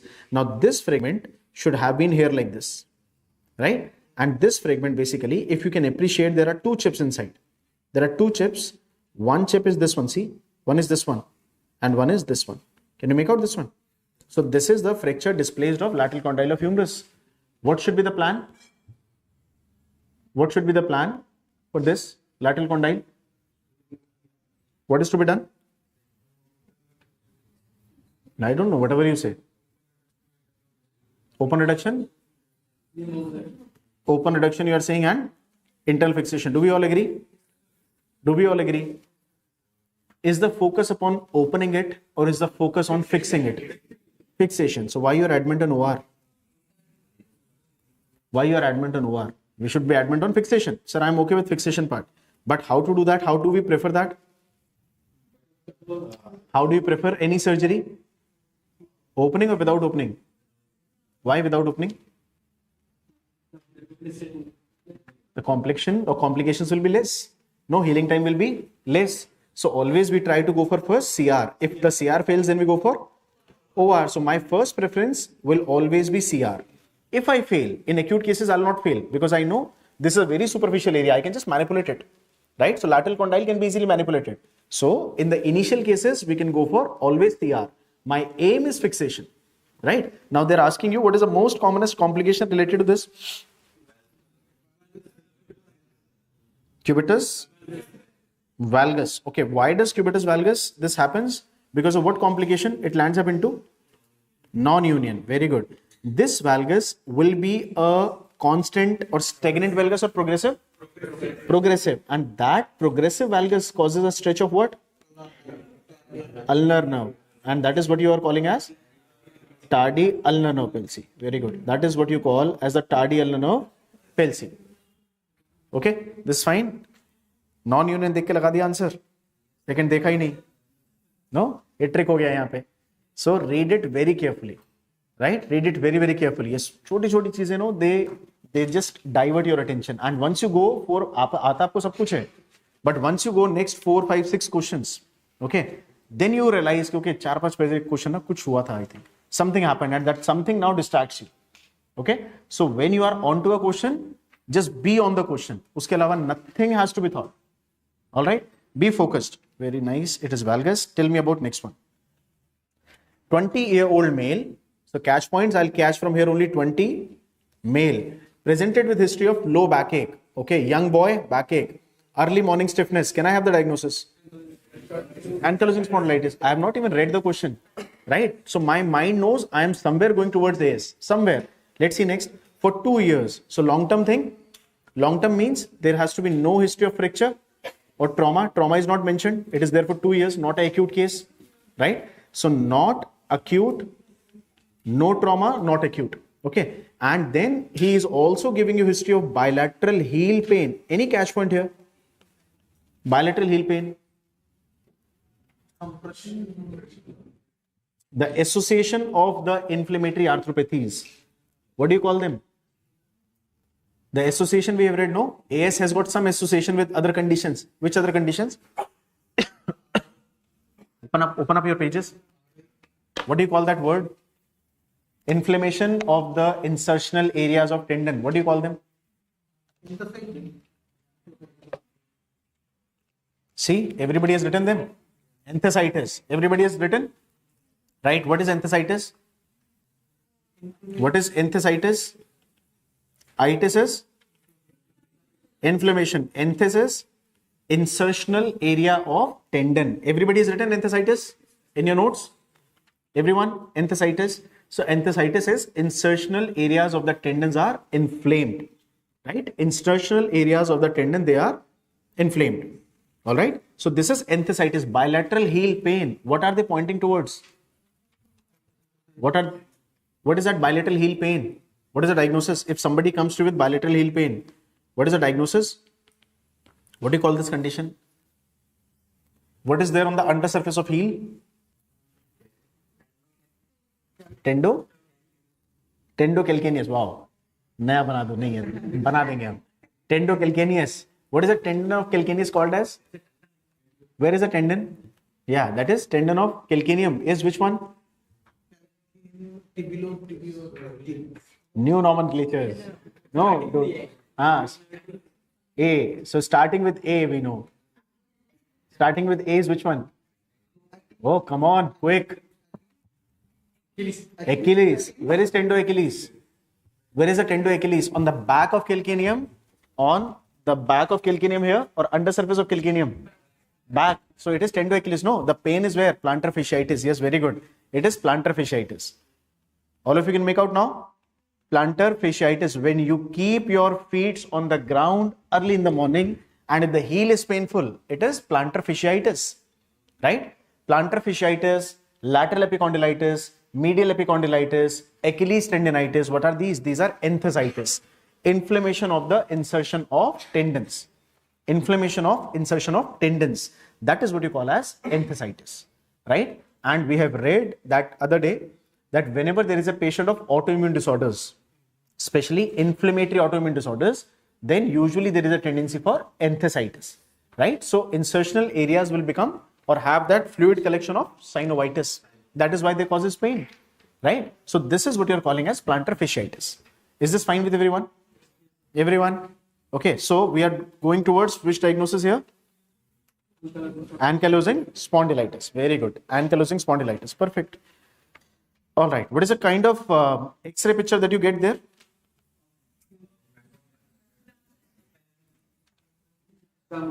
Okay. Yeah. So in X-ray, what do we get? Bamboo spine. Perfect. So it is called as the bamboo spine. Perfect. And dagger sign can be seen in the late phases, but typical phase has to be the bamboo spine. All right. Very good. So next one we have a 5-year-old child was brought to the pediatrician with complaint of bilateral knee joint pain. He has painful nodules on his chest region, which seems like costochondral prominences. X-ray image is given below. Why do you say it is curvy?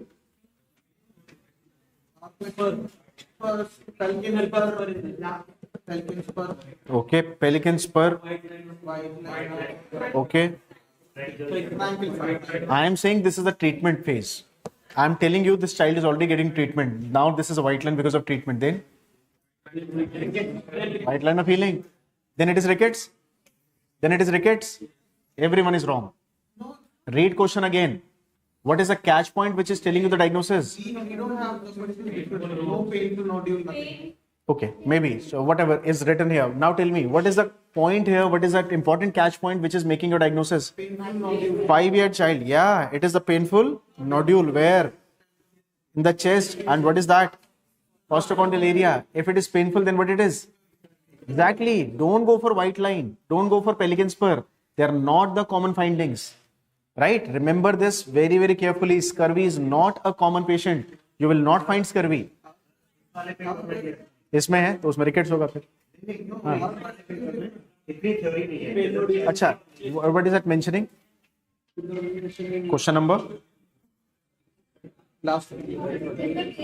This one, 31. So your question is saying 5-year-old child was brought to the pediatrician with complaint of bilateral knee pain and the X-ray of the joint is given below. What is the most likely diagnosis? Now what you are going to mark? Okay, why do you think it is scurvy? Then why not rickets? Answer me that. White line side, right? Oh, come on. Arey Baba, fix, just see, understand. Wait. Whenever you are thinking about a topic, don't ever think about the complex thing first. What is the commonest presentation of a ricketic child? Bow legs. See the legs here in your exam paper. How are the legs? Are they straight or bow? Bow. If you say this bow, then look at the question number. Last page. No, 24. Turn around. 20. This one. Now see 22. Compare the pictures. If there is a question number 22 and the question number 31, in which one there is a bow? 22, no? So look at the common things first. Don't jump to the pelican spur or white line, or don't even think about it. Right? Always start from the basics. The more you keep the thing simple, easily you will reach to the answer. Why it is scurvy now? Number one, they mentioned about pain. Second, they have not mentioned about anything of the deformity of the legs. Right? But that was not the way the question was asked. Right? The question was always, and if ever they are asking you again, question is always asked in relation to the painful or painless costochondral prominences. There is no other way to differentiate the white lines. There is no other way to differentiate the bowing. Right? If they don't mention whether the treatment has been started or not started, there is no other way. You're saying something? Pain और painless कहाँ पे होना चाहिए? Exactly, chest में. Why? We discussed in scurvy or the disorders of protein. What is the trouble? Collagen. Right? And there are certain sites in our body, bony prominences, which are always under contractile forces. Muscles keep on contracting and ribs are one of them. You are breathing all the time. When you keep breathing all the time, that means the muscles, they are pulling the periosteum. If bone is like this, periosteum is like this. Muscle contract, periosteum tries to get detached. And there will be some bleed all around this costochondral area. Right? If there is a bleed, it will get accumulated here. These bony points become tender. So tenderness or no tenderness, you have to check only at costochondral areas. Right? You have to only check at costochondral. Pain to hoga hi na. We don't get pain in legs. Don't we get that? We also have. So I am a case of rickets. Not really. It will. But then again, if they have gone to that extent that patient has pseudo-paralysis, that means bleeding is too much. Am I right? They have to mention that patient is bleeding from somewhere, maybe gums, okay, maybe some skin abrasions or bruises, maybe some joint collection, the blue sclera. So they have to mention that case, right? First, leave all this part. Think logically. When you look at the PYQs or think of the orthopaedics, right? Which patient do you find more often? Osteoporosis, or the patients of petrosis? Which patient do you find more common? Rickets or scurvy? Right? So always think of the basic thing first. Right? Most of our questions are coming from those patients which are routine in our OPDs. Our means any subject's OPD. Right? So anatomy doesn't have a OPD, but then part of anatomy is a part of orthopedics. Okay, so all the time the patient who is coming to us in the basic nature, First go towards that diagnosis.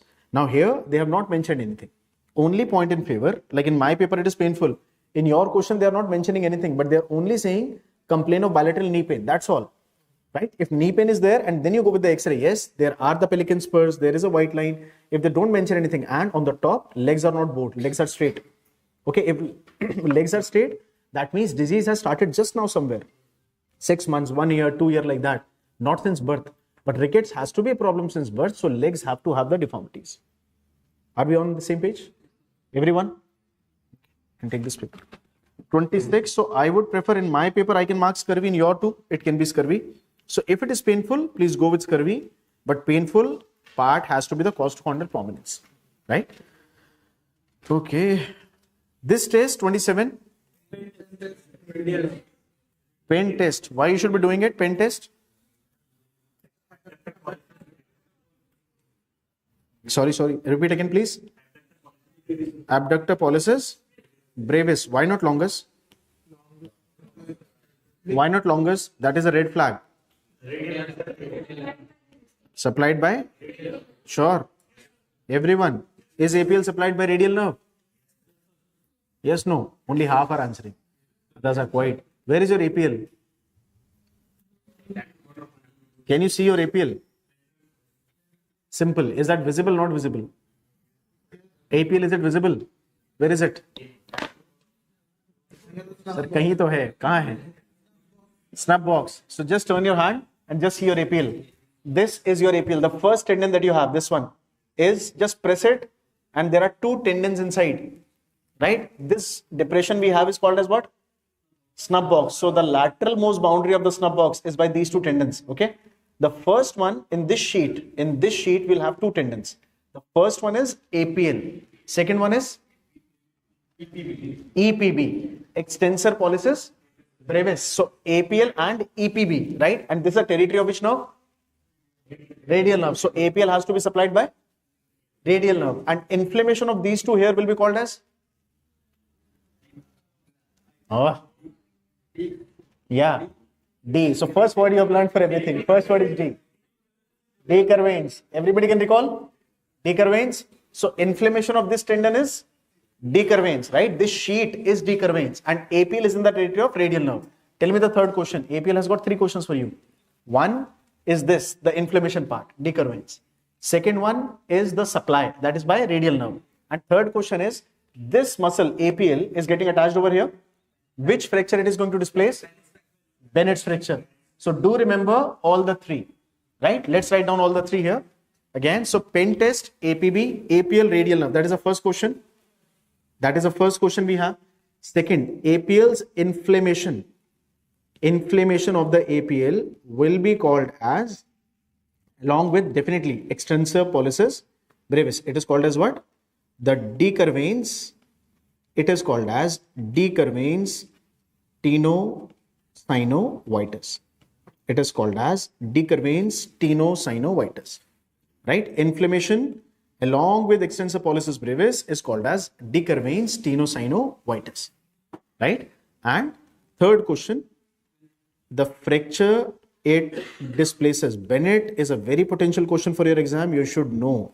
Fracture it displaces. It is Bennett. Right? That is Bennett's fracture. So all the 3 you should know. Abductor pollicis longus, the nerve supply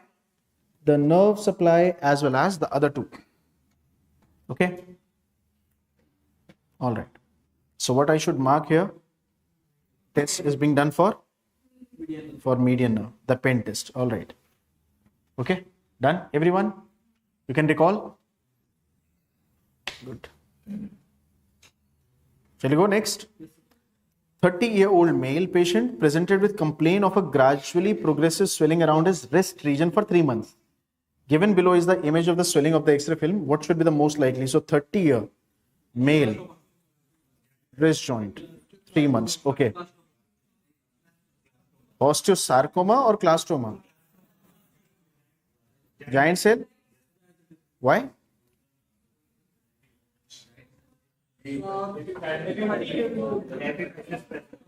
Epiphysis pe, okay? Epiphyseal area. But with age 30, skeletally mature. Again, why not Ewing's? diaphysis, child, right? Osteosarcoma, metaphysis, right? Osteochondroma. Which location? Metaphysis, right? So they have to be at metaphysis, diaphysis. It is the only one which occurs at epiphysis, right? It is the only one which occurs at epiphysis. Okay. All right. Next, 29th. This one now you can answer. We discuss on group also, na? Shivam ne dala tha question pe. Patient was brought to Shivam. Clear hai image se? Image I posted. Fine. Patient was brought to the hospital with the left hip after RTA. These are important catch points, okay? RTA is there. Pain is there around the hip area. So we are talking about an acute case, right? Not a chronic one, acute case. The affected limb is flexed, adducted and internally or medially rotated with obvious shortening. Most likely diagnosis? Posterior dislocation. Everyone is clear about this? Right? These keywords you should not forget. Okay? Don't forget them. 30th, 28-year-old man presented with complaint of backache, morning stiffness and redness of the eyes. Okay, X-ray of the spine is given. Which of the following is most likely diagnosis? See again. What is? Oh, you can diagnose that. So catch points again. 28 men, right? Backache and morning stiffness. This should be enough. These 4 words should be enough to put you towards the ankylosing spondylitis. And this fusion of the spine is called as bamboo spine, right? And the shining spinous processes. This all is called as dagger sign, right? Bamboo spine or the dagger sign. Yes, bamboo spine or dagger sign. So that is ankylosing spondylitis. Very correct. Which method of measurement of scoliosis has been depicted? What? Cobb's angle. You know about that. Very correct. This too you know. A patient presented with pain in the hand. The joints involved were PIP, DIP and first MCP. The rest and MCP were spared. Most likely diagnosis? Okay, fine. What do you call the involvement at PIP? If they are destroyed, what do you call them? Butchered or Hubbardin? Butchered. Very good. It is butchered nodes. Very nice. And if it is DIP? Hubbardin's nodes. Okay. Have you seen these Hubbardins or butchers? Yes. Everyone? No? Not seen? Just write down. I'll show you. Butchers and Hubbardin's nodes. Butchers and Hubbardin's nodes. Alright, that will be Butcherd's nodes or the Hubbardin. See, I'll show you. Whenever, now think, listen to this talk very carefully. Whenever any patient comes to us in the OPD and the patient tells you, usually a female, when she's coming to in the OPD and she tells you, I am having pain, stiffness, swelling in my hand area, right? Our first attention goes towards what? Which arthropathy? RA, rheumatoid, right? Female are more prone for autoimmune disease, we know that, right? And bilaterally symmetrical involvement in hands, it is more towards your RA. But be little careful to just to label somebody as a case of RA. Listen to the patient very, very carefully and be very specific in your questionnaires, right? For example, I'll just share this case with you. This was one of the patient's image, patient detail, which was shared with me on the WhatsApp. Some other practitioner, he shared. Right? And he was like from medicine side, okay? And he said, this lady is complaining of the same thing. She's complaining of bilaterally symmetrical trouble with the hands, okay? And that first picture comes to my mind is RA. And I've got her evaluated for everything for RA. RA factor, NTCCP, ESR, CRP, X-rays and all other things. But I'm not finding anything like, to call her a case of RA. What should I do? Okay? Look at her hand. When you just look at the hand, can you all make out little finger? Look at the little finger. Anything wrong with that? Can you see this swelled up areas? Can you see this deformed areas? Okay. Understand, in RA, we have mentioned very clearly that rheumatoid arthritis usually does not involve which joints? Yes. Wrist. RA doesn't involve wrist? DIP, right? DIP is usually not involved, but here we can see the nodular swelling in the DIP area, right? So one point, that is first point. Second, whenever joints are involved, do again remember, rheumatoid is not a problem of the joints. Right? Rheumatoid is a problem of the synovium. Whenever the synovium is inflamed, it contracts. And when it contracts, it produces troubles with the joint area, bone area. Right? These are what you call as the Butcherd's or the Hubbardin's nodes. Okay, so anybody coming to you with a hand problem is not a case of RA.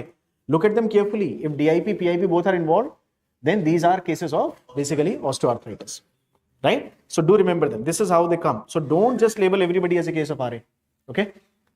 Right. So this is OA. This one you can answer me.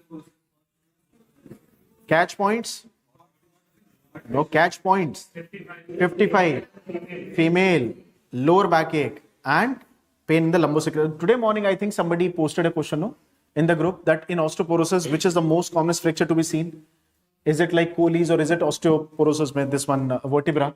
Always remember, the Colles stays a fracture commonest all the time, right? In osteoporosis, we see almost equal incidences of the back fractures, vertebral fractures, as well as neck femur, as well as Colles, depend upon the mechanism. Okay, so Colles is the commonest overall. So don't confuse it with the micro detailing that which one and which one. So overall, in all of us, at any given age group, it has to be Colles, right? Because whenever somebody falls down, you have to keep your hand like this. And the impact here is going to create the fracture. Okay, so this is your osteoporosis. The compression, is this traumatic, non-traumatic? This is non-traumatic, right? This appearance of the spine, the codfish, it has to be non-traumatic. All right, great.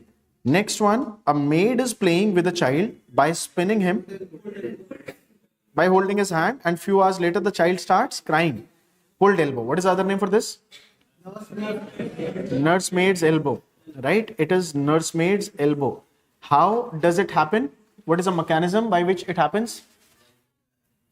Radial head is pulled out from. How it is pulled out? Mechanism. Elbow in extension, forearm in pronation. Elbow in extension, forearm in pronation. This is what pulled elbow is. Do remember this. It is required. Okay.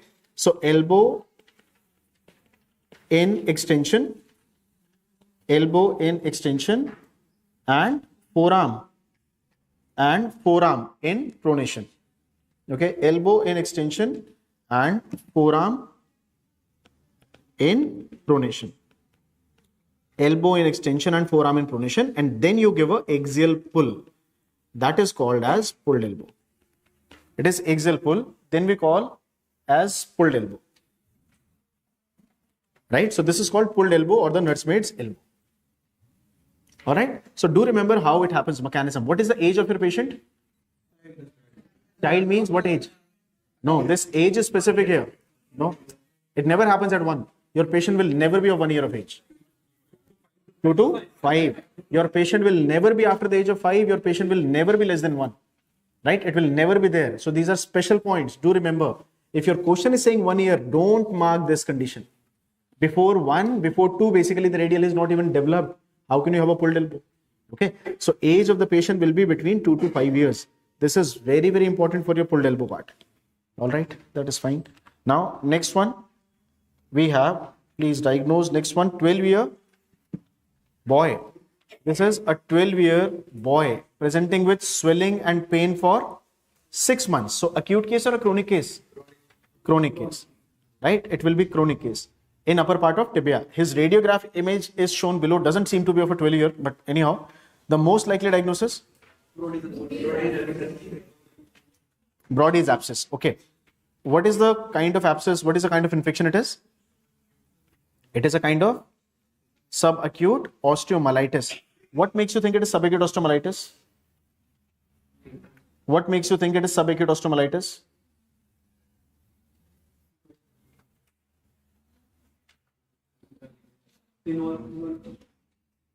Come on. Why it is subacute?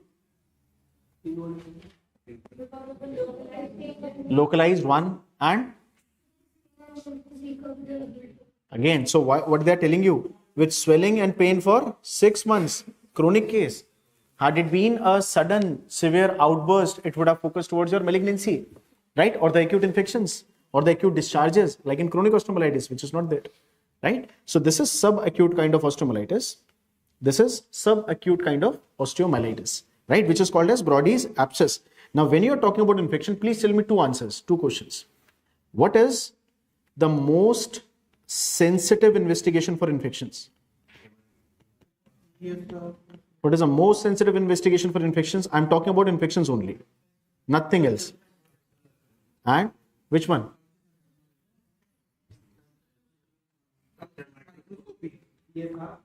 ESR, okay, culture and microscopy. CRP. Push. बोलो जल्दी. Culture. Sub culture. Everyone culture. Read the question again. Read the question again. What is the most sensitive? Sensitive is the one which shows you the changes in itself first. Who will show you the change? MRI. Right? Most sensitive is MRI. What does it show you? MRI. Marrow edema. Very good. It shows marrow edema. Don't get into trap of the soft tissue. I'll read out a question for you. Just today morning somebody posted. Right? So just I'll read out the question for you. This was somewhere here, I think. So the question place was something like this. The infection part they asked. Anyhow, I think I missed it. So try to put your questions, if you're putting, please on Telegram itself, so that everybody's at one place. Everyone can see and read the question again. Again, missing it. But anyhow, do remember, sensitive means the one which shows you the changes in itself, right? And when they ask you, what is the most specific one? What is the most specific investigation? Culture, whatever option they give you here, it is all same. Whether they give you the option of aspiration, whether they give you the option of biopsy, or they give you the option of culture, only one will be given to you, right? So any sample you are taking, it has to be sent for culture. Okay, so any option. So please read it very carefully. Specific or sensitive? Sensitive is MRI. MRI can catch marrow edema on day 1 of infection, right? At that time, you don't have any collection, but still you can catch it. Okay, that is why it is most sensitive. Why? This one, why it is not osteoclastoma? You tell me. You tell me. Osteoclastoma, at what age does it happen? Skeletally immature or mature? Mature. Second, it has to be where? Epiphysis. See, his epiphysis is clean. This is the epiphyseal area. It's clean. It is at metaphyseal area. Age is 12. Okay. See the next one. Which of the following fracture is prone to non-union? Okay. Which one? Sorry. Which one? A. Proximal scaphoid. Why? Retrograde nerve. Blood supply. It is retrograde blood supply. Right? Which is the most common site of fracture in scaphoid? Middle pole, right? The waist area. And if there is a fracture of the middle pole, then what is the clinical presentation of patient? How will the pain in where? Tenderness where? In the snuff box. Tenderness in the snuff box. It is classical for scaphoid. What is the position of plaster you give? Glass holding. Thumb blocked, not blocked? Sure? Good. Very nice. Painful arc syndrome is seen in all the following except painful arc syndrome. First of all, tell me. Complete tear, okay? Painful arc syndrome means? This painful arc syndrome means pain where? 60 to 120 degrees of pain during 60 degrees to 120 degrees of abduction, right? Pain during 60 to 120 degrees of abduction. All right. So why all it should happen? The commonest culprit is always supraspinatus, right? Complete tear. Will there be a? What will happen with complete tear? 0 to 15 degrees. No initiation. If the supraspinatus is gone, what will be the trouble to the patient? 0 to 15 degrees of abduction is lost. Everyone, you all can recall this? Everyone, complete tear of supraspinatus means complete failure of the supraspinatus, which means that patient will not be able to abduct from 0 to 15. Right? He will not be able to do that. That is the complete tear. If the painful arc syndrome is there, then it is going to cause a trouble at 60 to 120 degrees of abduction. Again here, the commonest culprit is supraspinatus. Supraspinatus can have tendinitis, it can have the calcification, or it can have the partial tear. right? So all the three options, what they do, all three, what is common in all the three? When the person is trying to abduct the shoulder, at that time, this all three conditions, they will have a friction under the acromion. And that is why you are calling this condition as, what is the other name?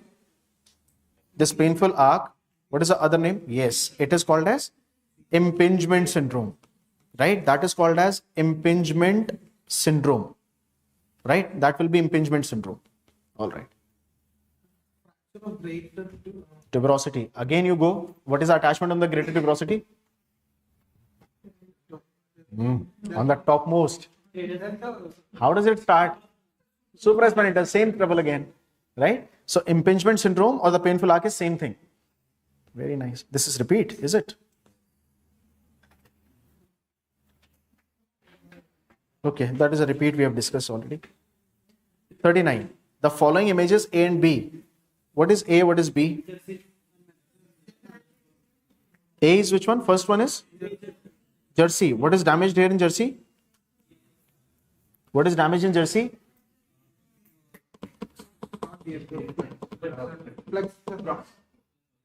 हाँ भाई exam में पूछेगा उससे क्या बोलते हैं उसको. What is jersey? Sweater? FDP. Jersey is an injury to FDP. Flexor digitorum profundus. Attaching on last phalanx or middle phalanx? Last phalanx or middle phalanx? Last, middle. What is the attachment on middle? ये middle है ना? Superficialis. Middle one, superficialis. Last one, distal one, FDP, right? So this is jersey. What about the other one? Mallet. This is mallet. What happens in mallet? Which tendon? Extensor or flexor? In mallet, it is an injury to extensor or flexor? Extensor. Right. Extensor tendon. Okay. Mallet is an injury to extensor tendon from where? Middle phalanx or distal phalanx?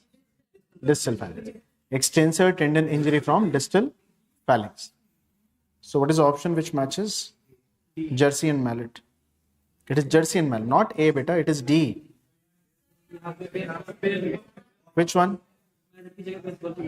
आपके वाले option में. The first is also right, so you can make it like that. But the first one here in the printout also it is mallet and jersey, no? A, okay. Okay. See, उल्टा दिया ना बेटा. Option D देखो. So they have written baseball finger. Okay. ठीक है. नहीं, agreed. A, अच्छा, if you have to, they are not asking in the sequence, na, then it is A. You are right. Then it has to be A because they are not asking in sequence. What is A, what is B? Then you are right. Okay. Okay, I have two options same. A, D are same in mind. Anyhow. No, baseball is, no, see, I'll tell you. There is another term which is baseball or gamekeeper's thumb. Right? Baseball thumb or the gamekeeper's thumb. What is that? Baseball or gamekeepers में क्या होता है? Baseball का नाम is interchangeable. Baseball will always be a confusing term between the two entities. Right? One is the injury to the extensor tendon. One is the injury to the ulnar collateral ligament. Whenever, I'll write now, whenever somebody is trying to catch a ball, right, from the, like without gloves or something, bare hands, and if the thumb gets the stretch like this, injury on the flexor side, we are saying is jersey. On the back is what we are saying is mallet. And if the injury occurs on side ligaments are called as ulnar collateral ligament, right? This side ligaments are called as lateral collateral ligament. Collateral ligament simply means any set of ligament which is binding your joint from side, like here, ulnar collateral of wrist, ulnar collateral of elbow, same in the knee, ulnar collateral of ankle or the knee area, the lateral collateral, medial collateral.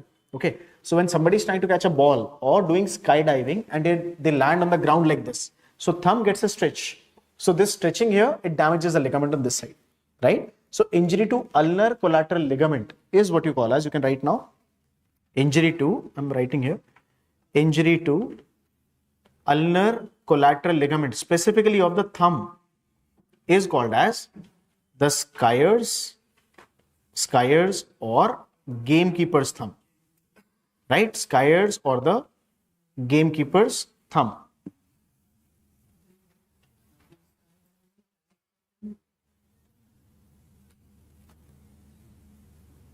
Okay, right? So gamekeeper's thumb or the skier's thumb. Please highlight them. Now, when you say the baseball finger If they say baseball thumb, so thumb goes towards gamekeepers only, same thing. But if they say baseball's finger is same injury like your this mallet, right? Baseball ka matlab hi same, it goes. But again, this will be a confusing word. If they give you baseball, read it again very, very properly. The baseball finger is another simply name for the mallet finger. So finger injury will be mallet finger.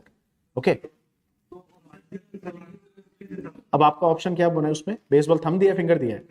Finger which one? Option 4. So both baseball finger is mallet finger. Same. Baseball finger is always mallet finger. That is the same synonym. I don't have that option. अब देखो option आपका क्या match कर रहा है? Both are? See? Both are same na? So in my option also, A and D both are same. So they are not asking you in sequence. If they are asking you A and D, so A has to be your flexor tendon. The following images A and B show what? So A is showing you the flexor injury, no? So that has to, no, flexor injury. It has to be jersey. So then it matches your option D. It matches your option D. So both the options are same, but your option will be D. Okay. Injury to collateral. Please complete this. ये half मत लिखो. हाँ? इसको please correct कर. इसको पूरा लिखना, half मत लिखना. Write down completely Skyer's thumb and gamekeeper's thumb. What are they? Complete लिखो इसको. Injury to ulnar collateral ligament of thumb. If they have to ask you, it will be Skyer's or gamekeepers. Baseball finger is same as your mallet, right? Baseball is same as your mallet. Okay. Then everyone online, are you with us? I'm not getting any connect. Okay, chalo. Next one, decurvain. So we have written which one is the answer here? Option D is matching, I think. Yes. Okay.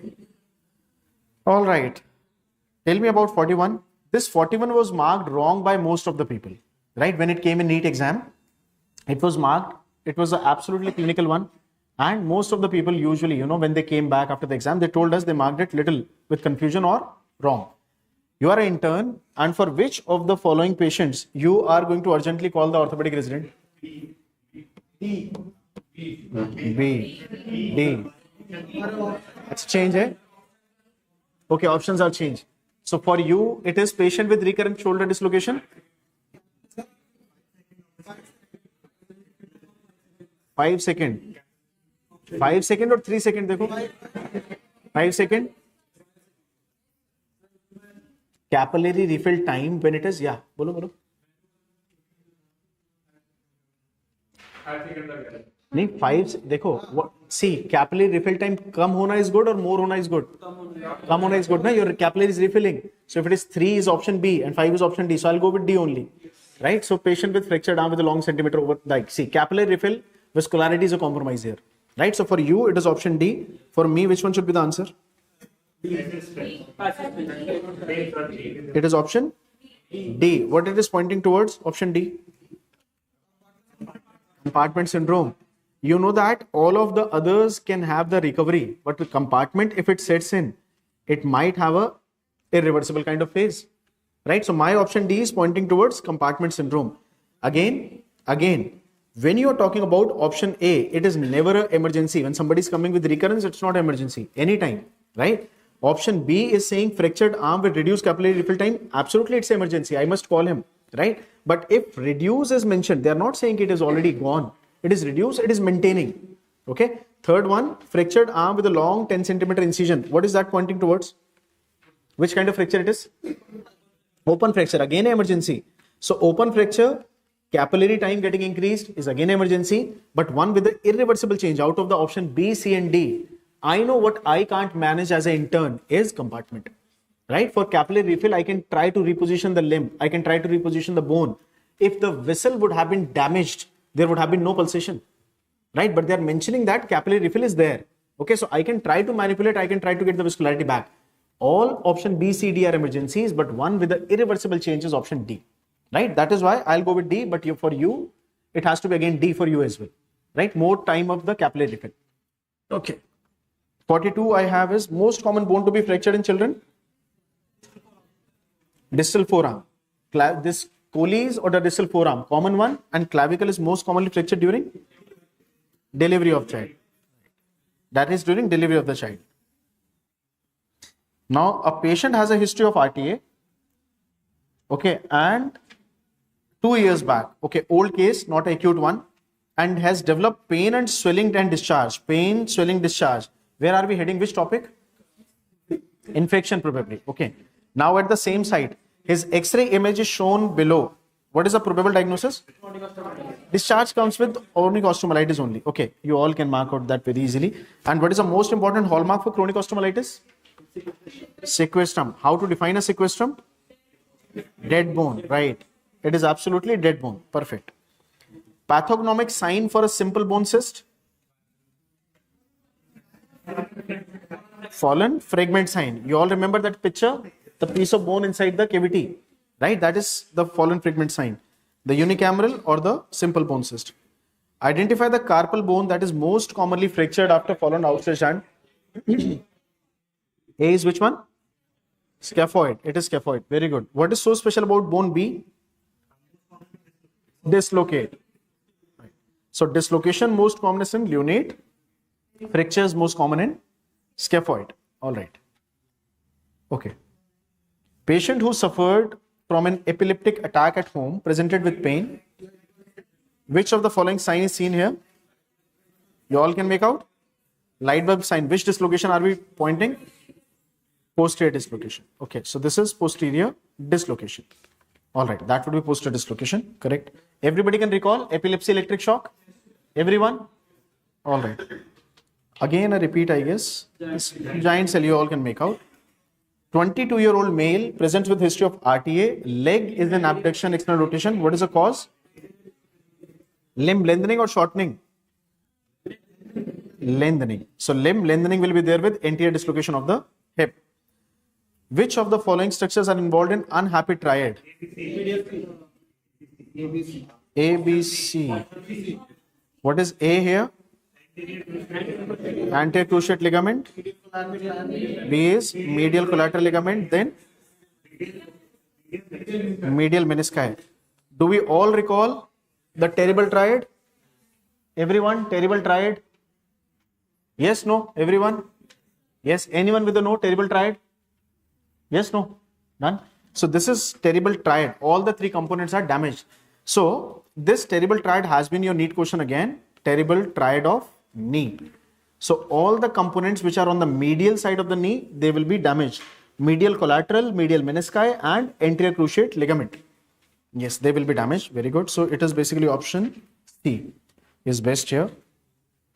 Okay, so the last I have for me is a child is brought to the casualty with pain and swelling of the forearm. Sorry? Kya hai ye? No, this is different question. Wait. See, child, forearm, pain and swelling, history of fall. History of fall means we are going towards trauma, right? And while running in the playground, radiograph is attached below. What is the likely diagnosis? Montegia. Sure? Yes. Is it Montegia? कोई बात नहीं. I'll mark your questions. Okay, this is Montegia. Everyone is on the same page, Montegia? In Montegia, which is the most commonest nerve to get involved? Most commonest nerve? Oh, come on. PIN.